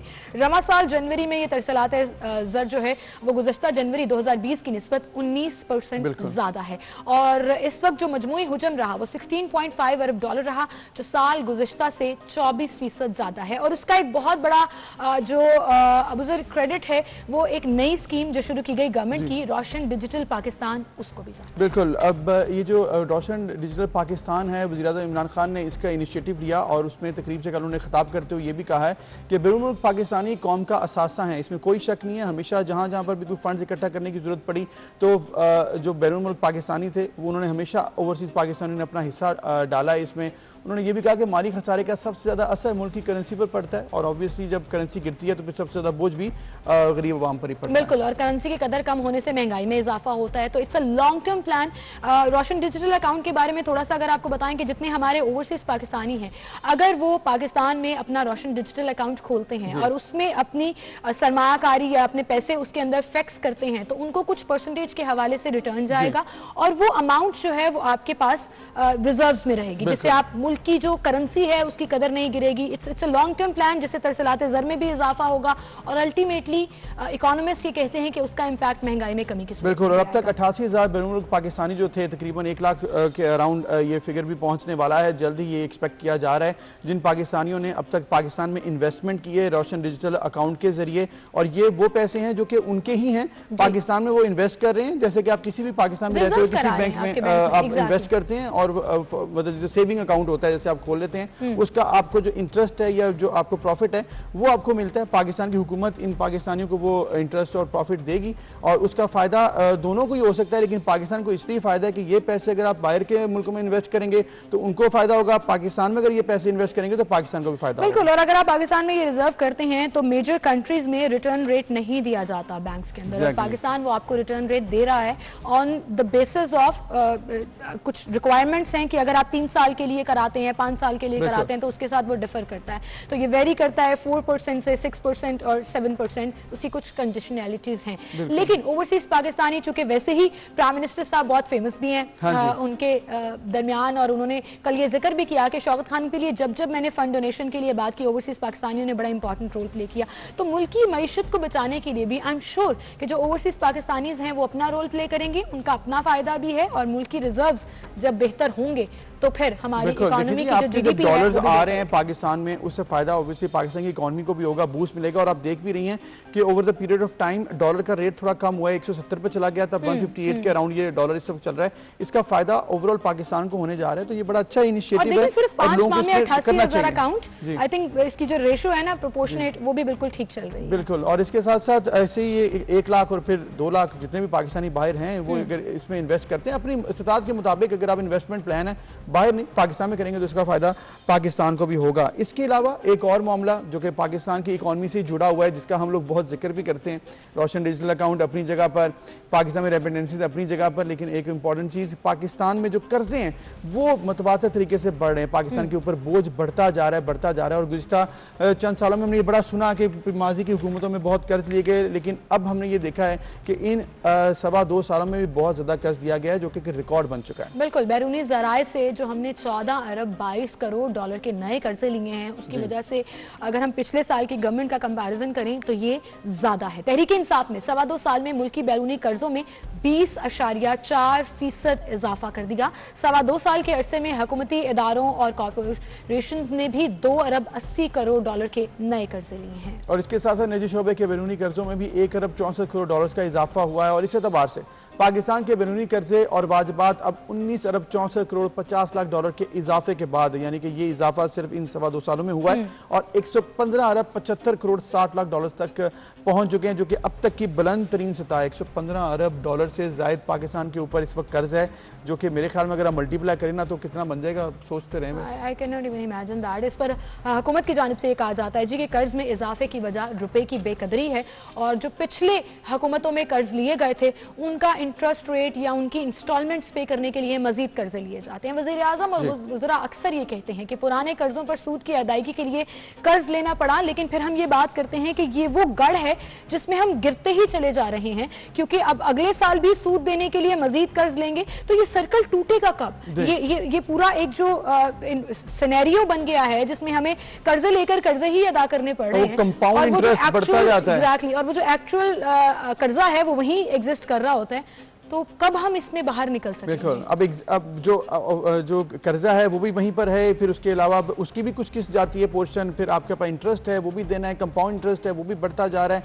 अब ये सारा मामला है, लेकिन इसमें एक और चीज़ है जो कि कहा जाता है कि हमें कंपैरिजन भी करना चाहिए। अगर कंपैरिजन हम नहीं करेंगे, जिस तरह से वज़ीर-ए-आज़म इमरान खान साहब पिछले दौर से कंपैरिजन करते हैं कि हमने कर्जे इसलिए हम ले रहे हैं क्योंकि उन्होंने पिछले दौर में कर्जे बहुत ज़्यादा लिए गए, तो पिछले दौर में अगर हम सिर्फ स्पेसिफिकली बात करें जो कि 2013 से 18 का था नून लीग का, तो उनके पहले 2.25 साल में मजमूई कर्जे जो उन्होंने लिए थे वो 5 अरब 55 करोड़ 90 लाख डॉलर थे, लेकिन पीटीआई की हुकूमत ने अब जो कर्जे लिए वो आपको हमने ऑलरेडी बता दिया। 19 अरब डॉलर जो है उसमें इजाफा हुआ है, मतलब उनके 2.25 साल पहले और इनके।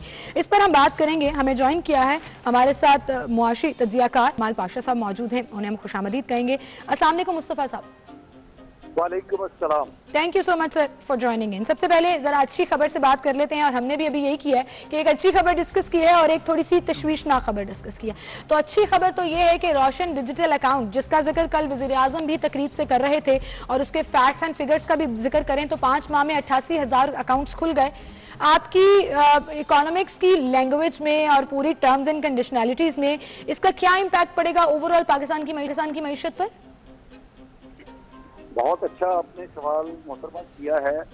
असल बात ये है कि इस वक्त जो पाकिस्तान है और पाकिस्तान की जो मईशत है उसको 3 बड़े मसाइल का सामना है। सबसे बड़ा मसला जो है वो अवेलेबिलिटी ऑफ डॉलर है, यानी डॉलर हमारे पास नहीं है, क्योंकि उसकी बुनियादी वजह ये है कि हमें जो इंपोर्ट करना पड़ता है, हमारा इंपोर्ट बिल जो है वो बहुत ज्यादा है जी। और उसके मुकाबले के अंदर जो डॉलर की इनकमिंग है, तरसीलाते ज़र है या एक्सपोर्ट करके हमें जो डॉलर मिलता है उसकी अमाउंट जो है वो कम है जी। उसकी वजह से डेफिसिट पैदा होता है। यानी डॉलर की आमदनी कम है और डॉलर का खर्च ज्यादा है। ये एक बहुत बड़ा मसला है जिसकी तरफ हुकूमत जो है और इमरान खान साहब जो है बार बार तवज्जो दिला चुके हैं। दूसरी बड़ा प्रॉब्लम मईशत को हुआ है वो ये है डिवैल्यूएशन ऑफ मनी। जी जी। हमने अपनी जो कदरे ज़र है, अपने रुपए की कीमत है रुपए की वैल्यू जो है उसको डेप्रिशिएट किया है, कम किया है।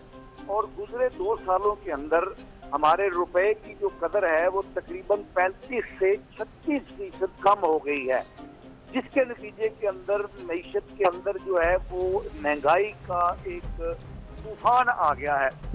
और उसके साथ साथ हमने जो कीमतें बढ़ानी शुरू की हैं, कर्जदारों की जो फरमाइश पर, उनकी कंडीशनैलिटीज पर, IMF की, वर्ल्ड बैंक की, लंदन और पेरिस कंसोर्शियम के कहने पर हम जो कीमतों को बढ़ा रहे हैं, एनर्जी की कीमतों को बढ़ा रहे हैं, बिजली की कीमत को बढ़ा रहे हैं, गैस की कीमत को बढ़ा रहे हैं, पेट्रोल की कीमत को बढ़ा रहे हैं, उसके नतीजे में हमारी मईशत के अंदर तूफान आया हुआ है महंगाई का।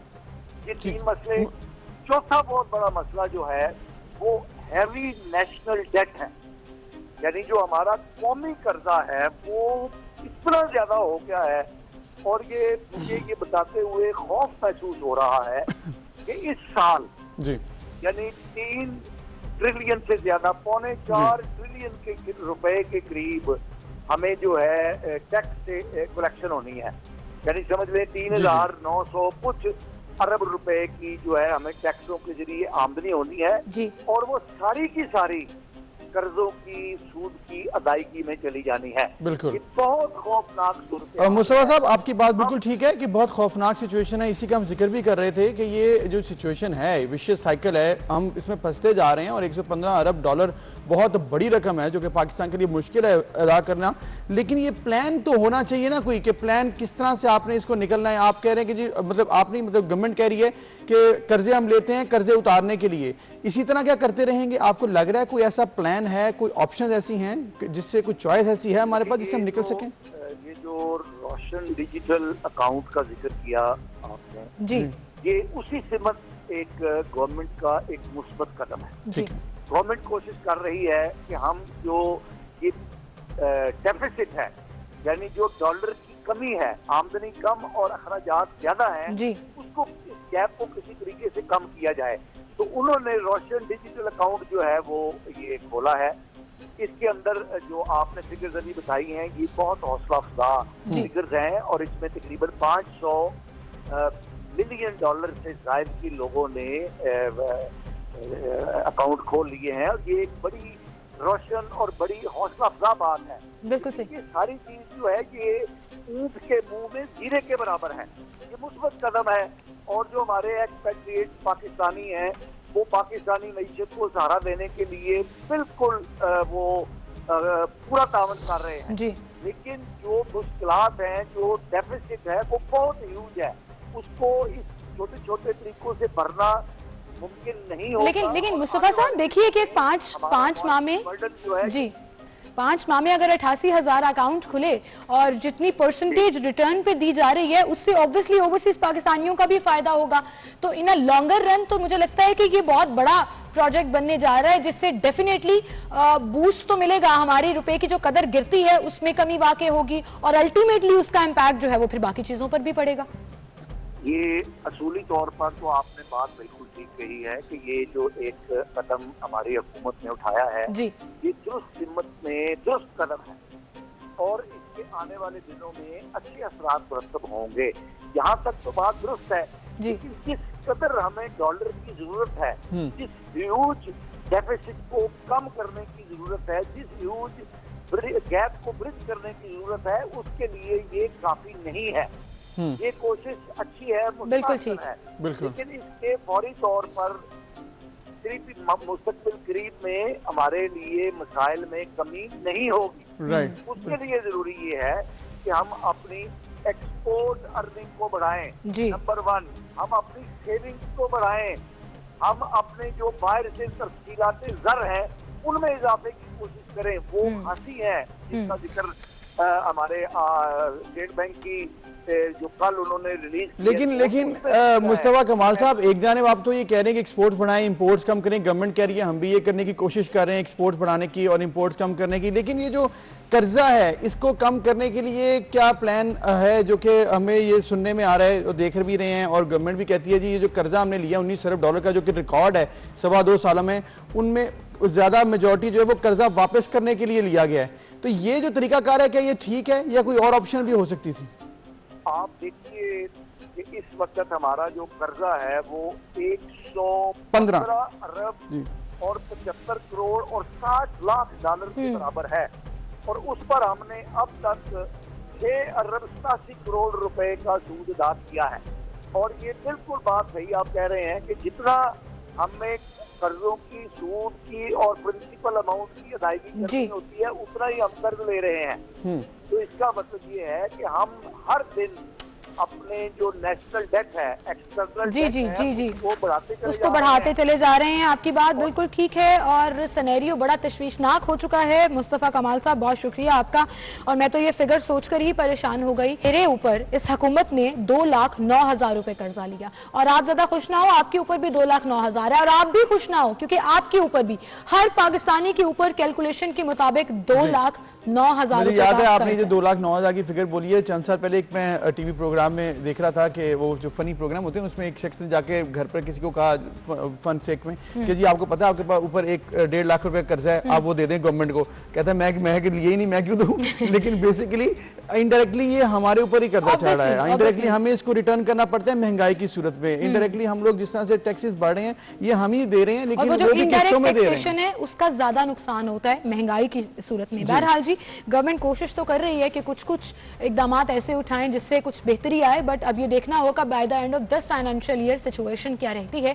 करंट अकाउंट आपका सरप्लस होता है या वाकई में डेफिसिट में चला जाता है, एक्सपोर्ट बढ़ती है या नहीं बढ़ती है, ये एक बहुत बड़ा सवाल है जिसको हम गाहे बगाहे उठाते भी रहेंगे। इसी के साथ आपको एक और मजेदार सी खबर सुनाते हैं, थोड़ा सा रिलैक्स हो जाएं, थोड़ा सा टेंशन फ्री हो जाएं, एंजॉय कर लें इस खबर को कि बरतानिया के वजीर आजम की सरकारी रिहाइशगाह पर चूहों का शिकार करने वाला बिल्ला 10 साल पुराना हो गया। मतलब 10 साल हो गए हैं इसकी अपॉइंटमेंट मुद्दत मुलाजमत 10 साल की हो गई है, और काफ़ी देरीना ये साथी हैं वज़ीर आज़म हाउस के। अब तो बरतानिया में वज़ीर आज़म हाउस में ये जो बिल्ला है जिसे बाकायदा तौर पर चूहे मारने के लिए 10 साल कबल तैनात किया गया था वज़ीर आज़म हाउस में। इसको चीफ माउसर के नाम से मतलब बुलाया जाता है, लेकिन असल नाम जो है इनका वो लैरी है। और लैरी की बतौर चीफ माउसर तैनाती एक इंतहाई दिलचस्प वाक़या है। 10 साल कबल एक बराह रास्त नशरियात के दौरान रंग का बड़ा चूहा जो है वो लाइव आ गया और काफी जग हसाई भी हुई। फिर इस वाक़े के बाद लैरी को लावारिस पालतू जानवरों के सेंटर से हासिल किया गया। उसकी जिम्मेदारियां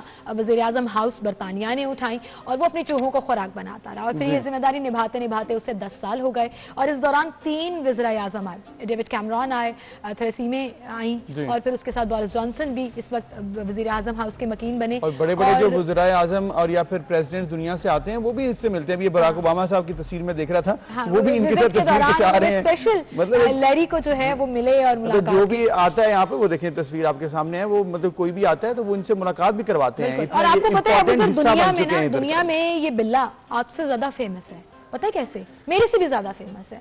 पता है कैसे? उसका ट्विटर अकाउंट है और 45,000 लोग उसको फॉलो कर रहे हैं जी। और इलेक्ट्रॉनिक्स और डिजिटल मीडिया में ये एक सेलिब्रिटी का दर्जा रखता है और मीडिया में भी काफी इसको कवरेज मिलती है। अच्छा, मेरे ख्याल में सिर्फ पिक्चर्स होनी चाहिए। वैसे अगर ये कमेंट करे तो फिर तशवीशनाक बात है, कोई और चला फिर नहीं सही है कि कमेंट्स भी आ रहे हैं इसकी तरफ से।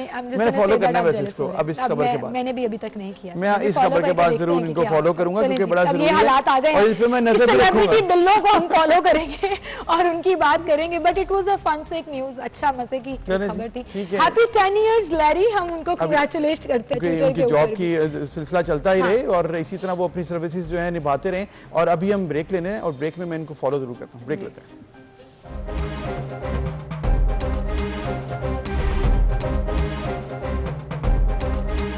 Welcome back. एक बार फिर से आपको खुशामदीद कहेंगे। आज दुनिया भर में कन्फेशन डे सेलिब्रेट किया जा रहा है। कन्फेशन मतलब एतराफ़ करना। हाँ। अब एतराफ़ वो किसी किस्म का भी हो सकता है, चाहे आप अपनी गलती का एतराफ़ करें, अपने जज्बात का एतराफ़ करें कि जो आप हैं, अपनी मोहब्बत का एतराफ़ करें, अपनी नेकी का एतराफ़ करें, अप्रिशिएट करना है वो भी आप करना चाहिए। तो ओवरऑल ये होता है कि हमने ये देखा है कि हम लोग टॉलरेट जहाँ पर नहीं करते हैं, हमारी सोसाइटी में बड़ा मसला बनता जा रहा है कि टॉलरेटिंग, वहीं पर हमारे अंदर एतराफ़ भी है, उसकी भी कमी आ रही है। तो ये बड़ा ज़रूरी है कि आप एतराफ़ करें, चाहे वो किसी किस्म के भी है, लेकिन एतराफ़ करेंगे तभी आप बेहतर हो सकते हैं। बिल्कुल, आई थिंक एक्सेप्टेंस होनी चाहिए आपकी अपनी पर्सनालिटी के बारे में, या अपनी फीलिंग्स के बारे में, अपने एक्ट्स के बारे में, अपने कंडक्ट के बारे में। तो मैं ना अभी ऑन एयर अबूजर को मौका देने वाली हूँ कि आप कन्फेस कर लें जो अभी तक आपने नहीं किया। नहीं, मैं ऐसा कुछ भी नहीं है, कहीं पर जरूरत पड़ेगी तो कर लूंगा। कर लेंगे। हाँ, कन्फेशन डे पूरा दिन पड़ा हुआ है। कन्फेस नहीं करेंगे कि आप आज अच्छी लग रही हैं, या आप जनरली अच्छी लगती हैं, एतराफ़ करना, या आप एक मैंने कहा है कि नहीं किया। एतराफ़ तो होता है कि मैं ना मान रहा हूँ। चले, ये तो थोड़ा सा एक हमने फन से एक में बात कर ली, लेकिन दुनिया में इसको बड़ा सीरियस डे के तौर पर सेलिब्रेट किया जाता है। बट ऑब्वियसली पाकिस्तान में बहुत कम लोगों को पता होता है कि ये डे सेलिब्रेट किया जाता है। हमने इस पर जिक्र इसलिए भी किया कि जहाँ पर हम अपनी पर्सनालिटी की ग्रूमिंग के लिए बात करते हैं, हमें कामयाबी भी चाहिए, जिंदगी बेहतरीन भी चाहिए, एक अच्छी पर्सनालिटी भी चाहिए, तो उसके लिए आई थिंक कन्फेशन बेसिक्स होती हैं, उनमें ये बहुत इंपॉर्टेंट रोल है। कन्फेशन करना, आप जहाँ पर टॉलरेट करना ज़रूरी है, वहीं आपको आगे बढ़ने के लिए कन्फेस करना ज़रूरी है, जो कि ज़रूरी है। एतराफ़, एक्सेप्टेंस, ये कितना ज़रूरी है और ये कैसे किया जा सकता है, इस पर हम बात करेंगे। हमारे साथ मोटिवेशनल स्पीकर और स्कॉलर डॉक्टर जावेद इकबाल साहब मौजूद हैं। अस्सलाम वालेकुम डॉक्टर साहब। वालेकुम सलाम, बहुत बहुत शुक्रिया। Thank you so much sir for being with अस। और आज का दिन मुझे लगता है कि मोटिवेशनल पॉइंट ऑफ व्यू से बड़ा इंपॉर्टेंट है। कन्फेशन, एतराफ़, क्या कहेंगे आप इस पर? हमारे पास कितना वक्त है? हमारे पास जितनी बातें हो रही हैं उतना वक्त है। ये तो डिपेंड करता है कि कॉन्वर्सेशन किस रुक जाती है, लेकिन वक्त सोचे बगैर ये बात करेंगे, सारा दे देंगे, कोई इशू नहीं। देखिए, मैं ये कहना चाहता हूँ कि जो इंसानी जिंदगी है ना, ये दो तरह की, एक है सच्ची जिंदगी और एक वो जिंदगी जो सच्ची नहीं। सच सिर्फ ये बात नहीं है कि जो हम मुंह से निकालते हैं। सच का मतलब ये है कि हमारे ख्यालात जो हैं वो कितने सच्चे हैं, और हमारे एहसासात कितने सच्चे हैं, और हमारे रवैये कितने सच्चे हैं। तो देखिए, जो जिंदगी सच्ची जिंदगी होती है वही नॉर्मल जिंदगी होती है और वही ग्रूम्ड लाइफ होती है। इस सिलसिले में साइकोलॉजिस्ट हमें ये बताते हैं कि एक हमारा इनर सेल्फ होता है और एक हमारा आउटर सेल्फ होता है। हमारा इनर सेल्फ और आउटर सेल्फ, इन दोनों के दरमियान जितना फासला होगा उतनी ही हमारी जिंदगी फ्रस्ट्रेटेड होगी और हमारी जिंदगी। मेरी आवाज आ रही है आपको? जी, बिल्कुल आ रही। तो जितनी भी जो हमारा इनर सेल्फ है और हमारा जो आउटर प्रोजेक्टेड सेल्फ है, इन दोनों के दरमियान जितना फासला होगा उतनी ही हमारी जिंदगी फ्रस्ट्रेशन में गुजरेगी और वो झूठी जिंदगी होगी। और जितना हमारा इनर सेल्फ और प्रोजेक्टेड सेल्फ करीब होगा उतनी ही हमारी जिंदगी मुअस्सर होगी, उतनी फ्रस्ट्रेशन के बगैर होगी और उतनी वो पर्पसफुल होगी। जबरदस्त। इतराफ से मुराद ये है कि मेरे अंदर जो कुछ है वो अंदर और बाहर एक हो।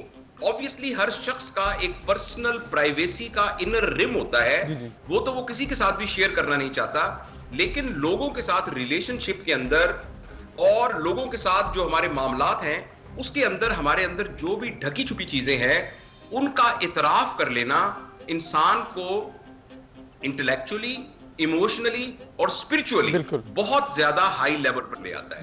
इन अदर वर्ड्स के अपने, जिसको हम आम जबान में एक लफ्ज मुनाफकत कहते हैं, मुनाफकत का मतलब ही ये होता है कि हमारा प्रोजेक्टेड सेल्फ हमारे इनर सेल्फ के दरमियान बहुत ज्यादा फासला होता है। जितना हमारे अंदर जो कुछ है सबके सामने एक खुली किताब की तरह मौजूद होगा, उतना हमारी जिंदगी के अंदर कॉम्प्लिकेशन बिल्कुल नहीं होगी। तो ये एक तरफ तो अपने लिए बहुत जरूरी है, अपनी जिंदगी को फ्रस्ट्रेशन फ्री गुजारने के लिए, दूसरी तरफ हमारे रिलेशनशिप बहुत स्ट्रांग होंगे। फर्ज करें एक हस्बैंड अपनी वाइफ के साथ इस तरह के रिलेशनशिप में है कि उसकी कोई भी बात ऐसी नहीं है जो मख्फी है, तो आप देखिए कि उन दोनों के दरमियान कॉन्फिडेंस का और ट्रस्ट का लेवल कितना ज्यादा होगा। यही बात एक एम्प्लॉय और एम्प्लॉयर के बारे में कही जा सकती है। डॉक्टर साहब, बेशक ये हर रिलेशन में, किसी भी जॉब में और किसी भी आप जो जिंदगी में आप कर रहे हैं उसके लिए जरूरी है, लेकिन अब ये जो इनर और प्रोजेक्टेड सेल्फ है उसका जो फर्क है, अब ये खत्म करना आइडियली तो ठीक है, करना चाहिए, लेकिन इसके लिए फिर हमारी सोसाइटी में जो सूरत हाल है आप कैसे देखते हैं, क्या किया जाए? स्टेप्स होते हैं ना कि किस तरह से बेहतरी लाई जा सकती है, वो क्या है, जरा वो भी बताइएगा। देखिए, मेरी तो सारी ताने जो है ना वो इस बात पर टूटती हैं कि हर काम के लिए एक तरबियत की जरूरत है जी।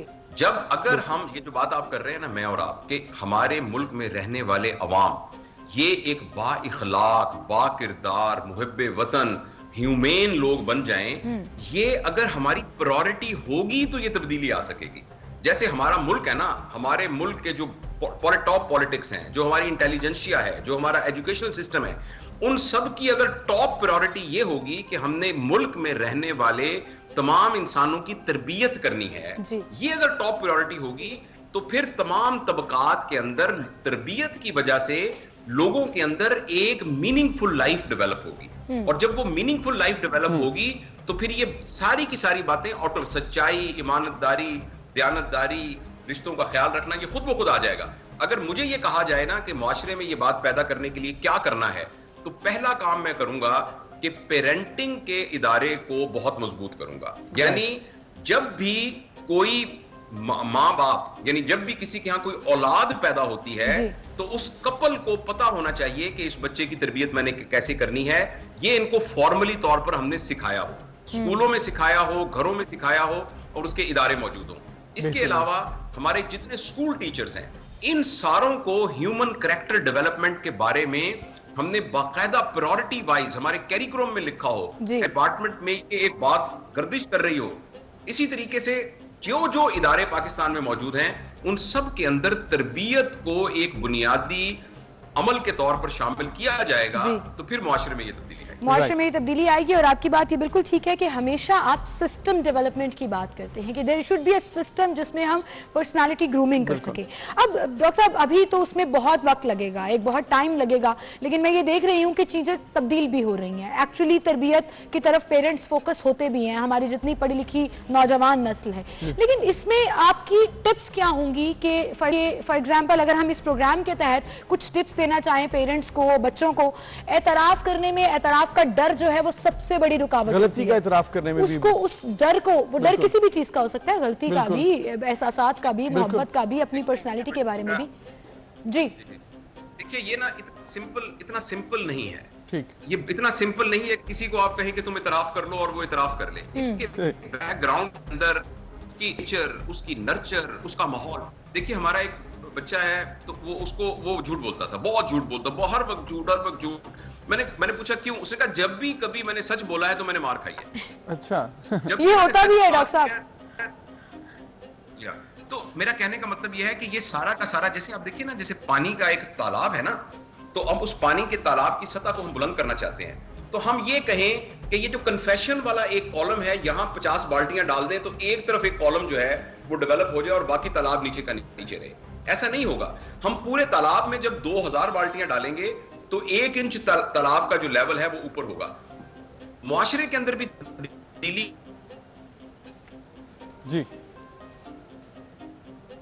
हमें तमाम होने लग जाए, ये तो नहीं है। अलबत्ता यह है कि बाज़ औक़ात एक्यूट क्राइसिस होता है, जैसे तेज बुखार हो जाए तो हमें पैरासिटामोल देनी पड़ती है, लेकिन पैरासिटामोल बीमारी का इलाज नहीं होता। तो अगर आप कहें कि इस प्रोग्राम से टेक होम मैसेज है, तो वो तो यही हम लोगों को, जो सुनने वालों को कह सकते हैं कि देखिए, सच हमेशा इंसान को सेफ करता है। सच बोलना शुरू में हो सकता है उसकी कोई कॉम्प्लिकेशन हो, लेकिन ये हमें करोड़ों और झूठों से बचा लेता है।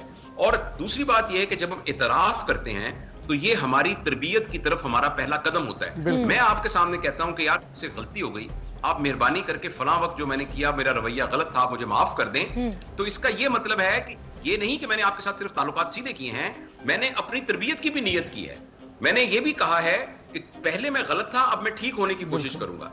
तो अगर आप एक शॉर्ट टर्म पैरासिटामोल मुझे कहें तो वो यही है कि अगर हम इतराफ करना सीख लें और माफी मांगना सीख लें तो उसका मतलब ये होगा कि हम अपने आप को पुरसुकून करेंगे, हम अपने रिलेशंस को स्ट्रॉन्ग करेंगे, मोर ओवर ये एक हमारा पहला कदम होगा अपनी तरबियत के लिए। अगर आप हमारे मजहब को देखिए ना, दीन में अल्लाह ताला को माफी मांगने वाला बहुत पसंद है। वो कहते हैं कि अल्लाह की जो सिफात है 99 सिफात, उनमें से गफूर रहीम, गफूर माफ कर देने वाला, मगफर यानी और दरगुजर करने वाला, माफ करने वाला, ये खुदा की सिफात में से एक सिफत है। तो और ये ना, इसका मतलब है कि खुदा के साथ इंसान का जो रिलेशन है उसके दरमियान जो सबसे बड़ी कड़ी है वो तौबा है, यानी कन्फेस करना है।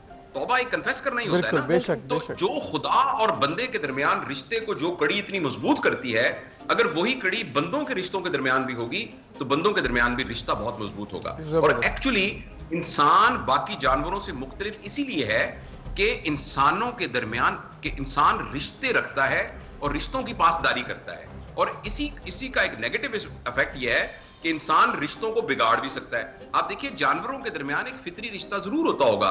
जो मुर्गी है वो अपने चूजों की हिफाजत करती है, इसी तरह जो बिल्ली है वो अपने बच्चों की हिफाजत करती है, मगर वो सर्वाइवल से रिलेटेड एक रिलेशन है। लेकिन इंसान ही वो उसमें पावर है उसके इंटेलेक्ट में और इमोशंस में कि वो रिश्ते रख सकता है। और जैसे आपने कहा, कन्फेशन वो कड़ी है, तौबा कर लेना, इजहार कर देना अपनी गलती का। अच्छा, दूसरा, कन्फेशन से मुराद सिर्फ यही नहीं है कि गलती का इजहार करना। बाज़ औक़ात हम किसी के लिए अपने दिल में मोहब्बत रखते हैं तो हमें उसकी भी तौफीक और हिम्मत नहीं होती। खास तौर पर मैट्रिमोनियल रिलेशन के अंदर देखिए, एक लड़का और एक लड़की शादी करना चाहते थे तो दोनों एक दूसरे की बड़ी तारीफ करते थे, दोनों एक दूसरे का बड़ा ख्याल रखते थे। कह नहीं सके। उनकी शादी हो जाती है और जब वो उसे मयस्सर हो जाता है तो ये भूल जाता है कि उसकी तारीफ करना, उसका शुक्रिया अदा करना, उसके साथ मोहब्बत का इजहार करना अभी भी उसकी जरूरत है, स्पाउस की जरूरत है। तो जब हम कन्फेशन की बात करते हैं तो उससे मुराद सिर्फ ये नहीं है कि हमारे अंदर कोई गलती है तो उसका इजहार करें। वो एक अंग्रेजी का एक फिक्रा है, it is not enough to love someone alone, you have to tell him as well. जबरदस्त, बेहतरीन बात। अपने बच्चों को हर हफ्ते 10 दिन के बाद बच्चों को कहना चाहिए कि मैं कितना खुशकिस्मत हूं कि तुम लोग मेरे बच्चे हो।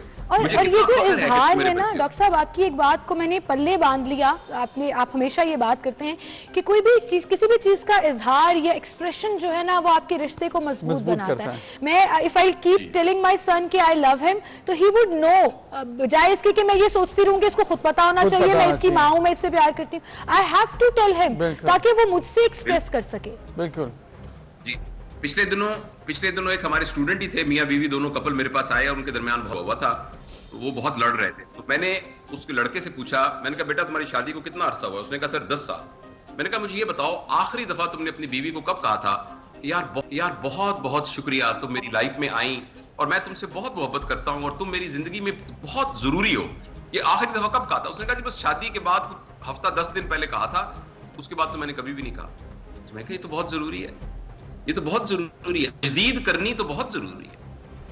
बिल्कुल बिल्कुल, ये बड़ा ज़रूरी है जी, एतराफ़ करना, अप्रिशिएट करना और फिर शुक्रिया अदा करना, कन्फेशन करना, ये जज्बात हैं जो कि बड़े ज़रूरी हैं। बहुत शुक्रिया डॉक्टर जावेद इकबाल साहब, आपने बड़ी खुद की हैं, इससे हमें भी बड़ा फ़ायदा होगा और जो देखने वाले हैं उनको भी बड़ा फ़ायदा होगा, क्योंकि ये इंतहाई ज़रूरी है। जैसे कि उन्होंने भी कहा कि एक्सप्रेस करना अपने जो भी जज्बात हैं, उससे क्या होगा कि आपके रिलेशन बेहतर होंगे, कमज़ोर नहीं होंगे। बिल्कुल। And thank you so much Abu Zar for being my co-anchor. आपका भी शुक्रिया। I never told you this, लेकिन जब आप नहीं थे तो मैंने आपको एक्चुअली बहुत मिस किया। हाँ, ये आपने मुझे बताया भी था। हमारे स्टैंड इन एंकर भी यहाँ पे हमारे साथ थे, अली आरिफ ने भी मुझे ज्वाइन किया, बट वो आपकी कमी को पूरा नहीं कर सके। चलें जी, आपका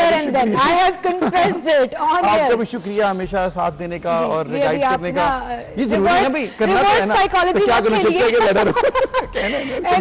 एक्सप्रेस करिए, एक्सेप्ट कीजिए, ये बहुत मैटर करता है। और अभी आपको लिए चलेंगे एक बड़ी जबरदस्त सी जगह पर जिसका जिक्र हम अपने पिछले प्रोग्राम्स में कर चुके हैं कि गवादर के बीचों बीच एक बहुत जबरदस्त स्टेडियम जो है वो मौजूद है और हमारी शोबिस के स्टार्स जो है इस वक्त वहां पर मैच खेल रहे हैं। गवादर के खूबसूरत स्टेडियम में ये मैच जारी है और दुनिया की खूबसूरत स्टेडियम के तौर पर इसको इस वक्त डिस्कस भी किया जाता है इंटरनेशनल, इस पर बड़ी बात हुई है, आईसीसी ने भी इसका बड़ा जिक्र किया है। गवादर रॉक्स और शोबिस शार्क्स जो हैं उनके दरमियान ये मुकाबला है। देखिए शोबिस के जो सितारे उन्होंने अपने आप को शार्क्स बना लिया और फिर गवादर रॉक्स, तो ये मैच इस वक्त जारी है।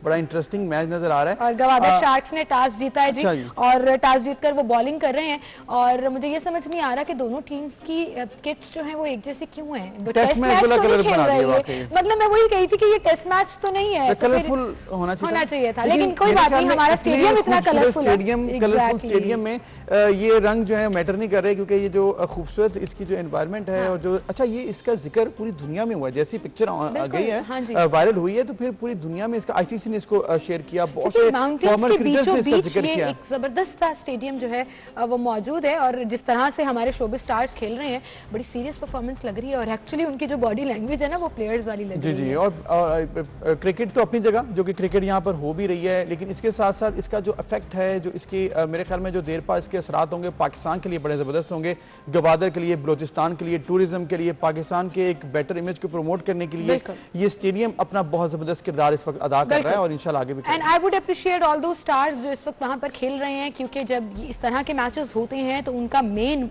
पर्पस जो है वो इमेज बिल्डिंग के लिए होता है। हार जीत नहीं होती है, इमेज बिल्डिंग के लिए होता है। जब स्टार्स खेल रहे होते हैं उनकी जीनत भी बनते हैं, और फिर इंटरनेशनली उसके ऊपर बात भी होती है, तो it's a good thing and very good, well done stars. और मेरे ख्याल में हम सबको कोशिश करनी चाहिए कि हम भी यहाँ पर जाएं, गवादर में और बलूचिस्तान में इन खूबसूरत साइट्स को विजिट करें और प्रमोट करें। आप तो 1.5 साल तक 2 साल तक कहीं नहीं जा रहे, आपको कोई छुट्टी नहीं मिलने वाली। आपने जितनी छुट्टियां कर ली थी ना, अब आपको छुट्टी नहीं मिलनी है। वाकई वैसे ऐसी छुट्टियां ना ही कोई करे, अल्लाह ताला माफ करे सबको, वाकई सबको महफूज रखे, अच्छी छुट्टियां करें, टूरिज्म करें, घूमे फिरें, उसके लिए मिल भी जाएगी। वैसे कोशिश करेंगे कोरोना के अभी जरा सुकून रखें। एक ब्रेक लेते हैं जी, हम ब्रेक के बाद दोबारा हाजिर होंगे।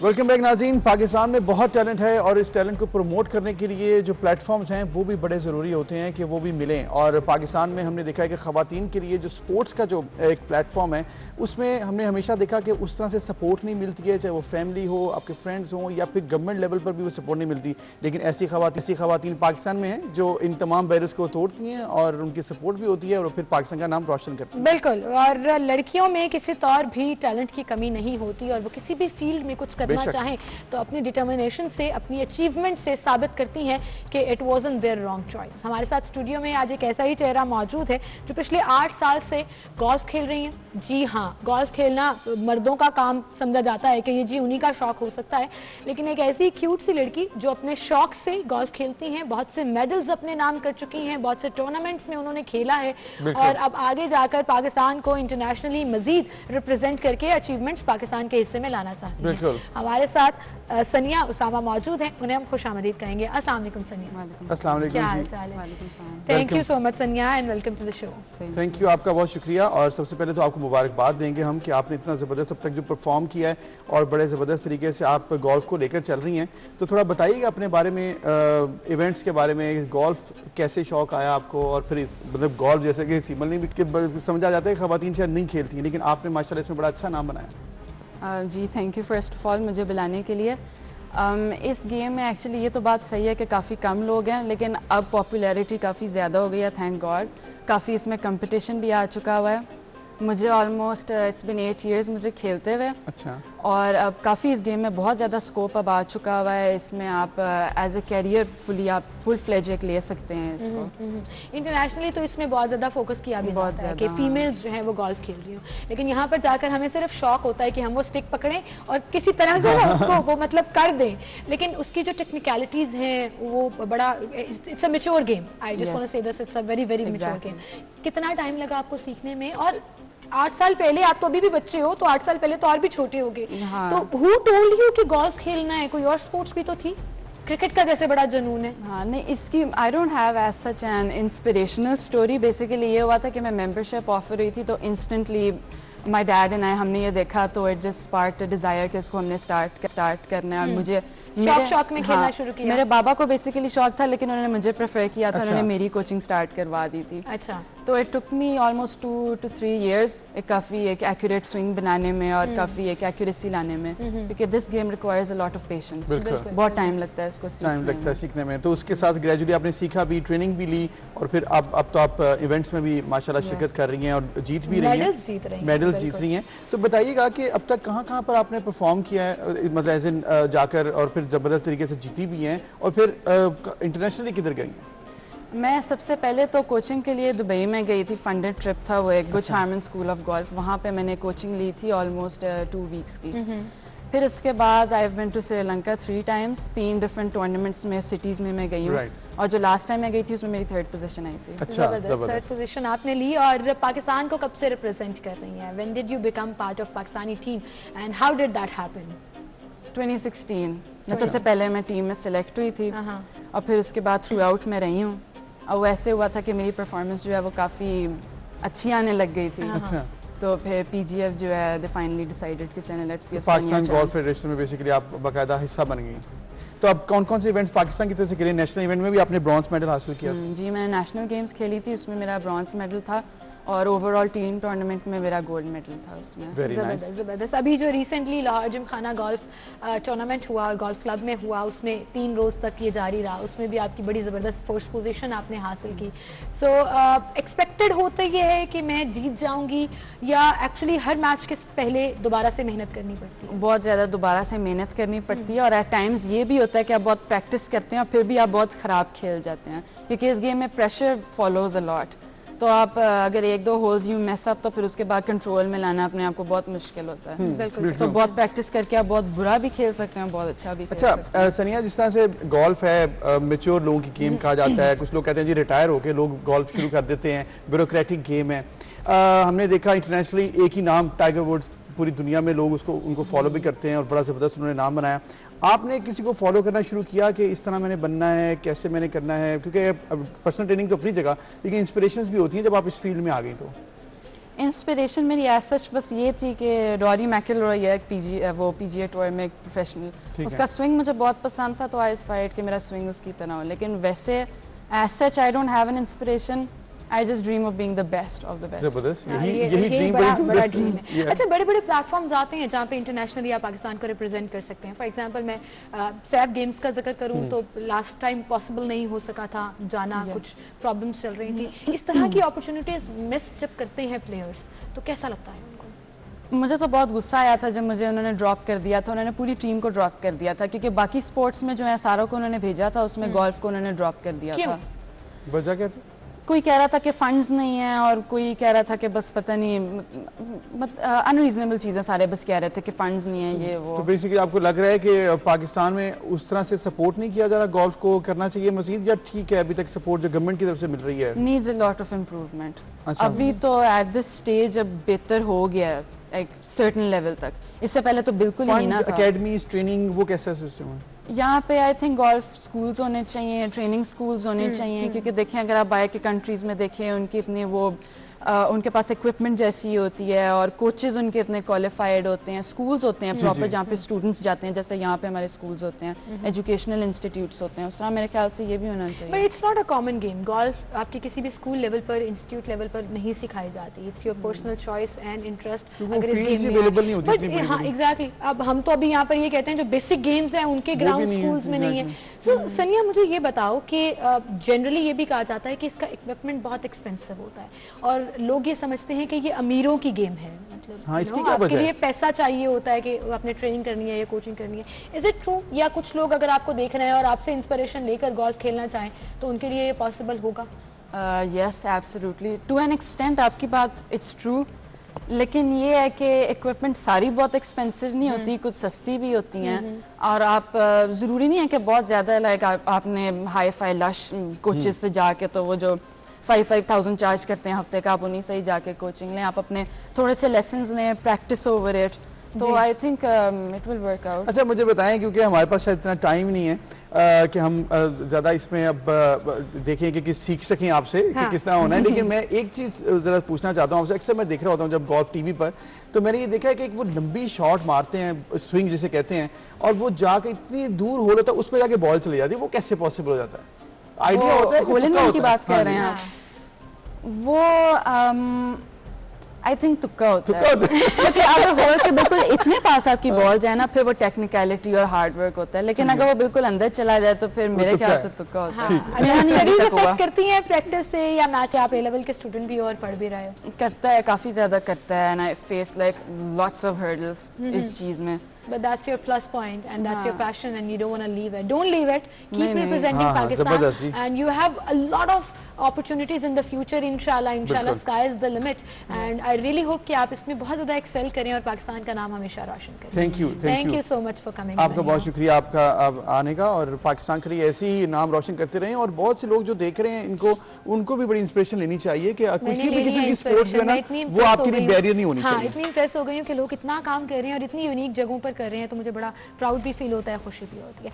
इसी नोट पर आपसे इजाजत लेंगे, इंशाल्लाह मंडे को मुलाकात होगी। अपना वीकेंड खूब एंजॉय कीजिएगा, हमें इजाजत दीजिए। अल्लाह हाफिज।